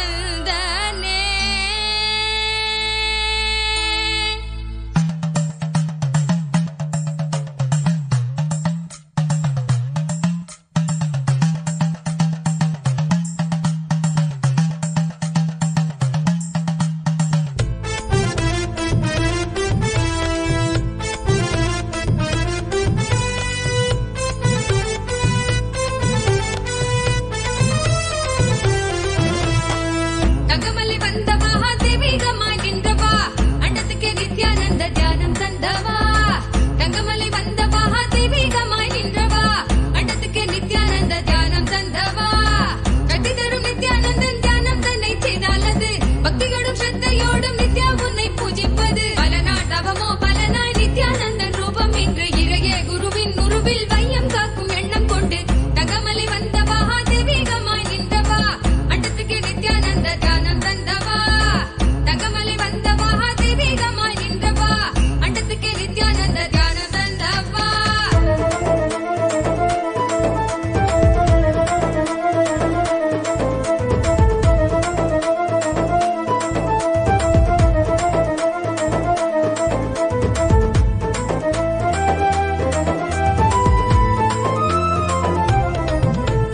சொர்க்கம் என்றாலே அன்பு வழிதானே என்றே நீ உற்சாகமாக உணர்த்திட இன்பம் கண்டோமே. சொர்க்கம் என்றாலே அன்பு வழிதானே என்றே நீ உற்சாகமாக உணர்த்திட இன்பம் கண்டோமே. உள்ளமது சொர்க்கம் அதை அண்ட தன்னில் தான் தேடுது உள்ளுரையும் ஆனந்தத்தின் எல்லை வீர உண்டாகுது. நாடும் மடியாரை நித்திய தியானம் தன்னை தந்து இங்கு தேடும் சுக வாழ்வை தர நித்யானந்தன் ரூபம் கொண்டு தங்கமலை வந்த மகாதேவிகமாய் நின்றவா அண்டத்துக்கு நித்யானந்த தியானம் தந்தவா. தங்கமலை வந்த மகாதேவிகமாய் நின்றவா அண்டத்துக்கு நித்யானந்த தியானம் தந்தவா.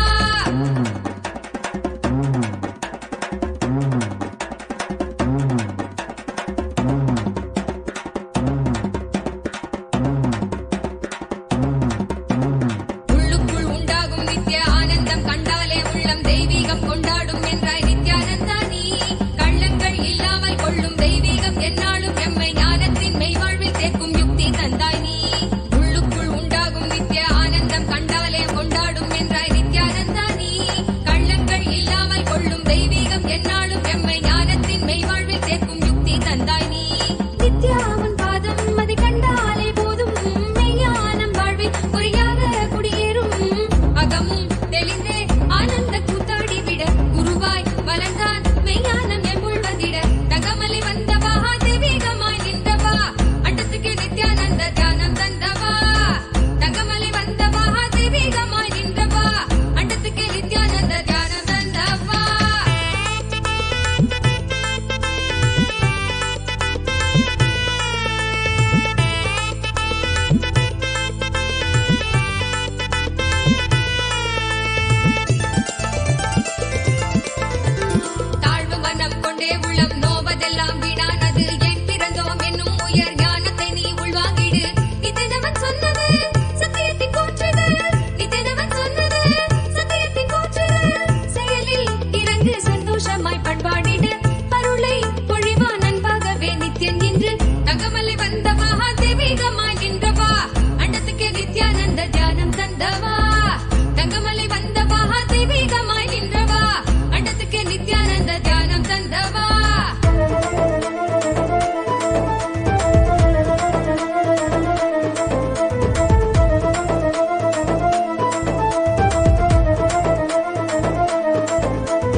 நித்யானந்தன் தான்.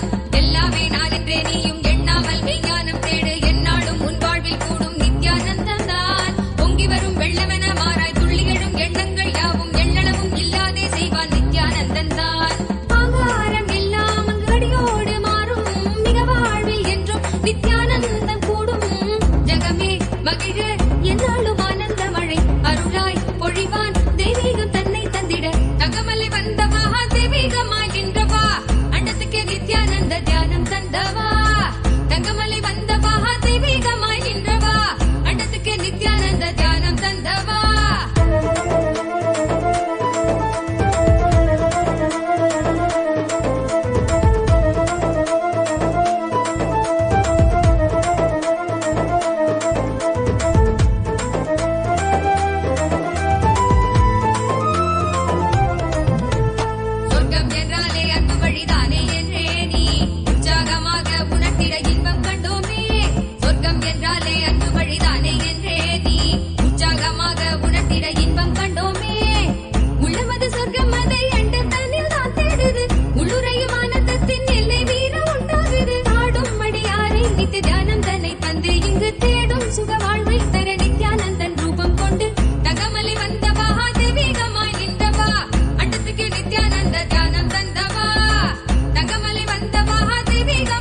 உருவம் இல்லாது உள்ளே பொங்கி எழும் ஆனந்தத்தை வடிவாய் வெளிக்காட்டி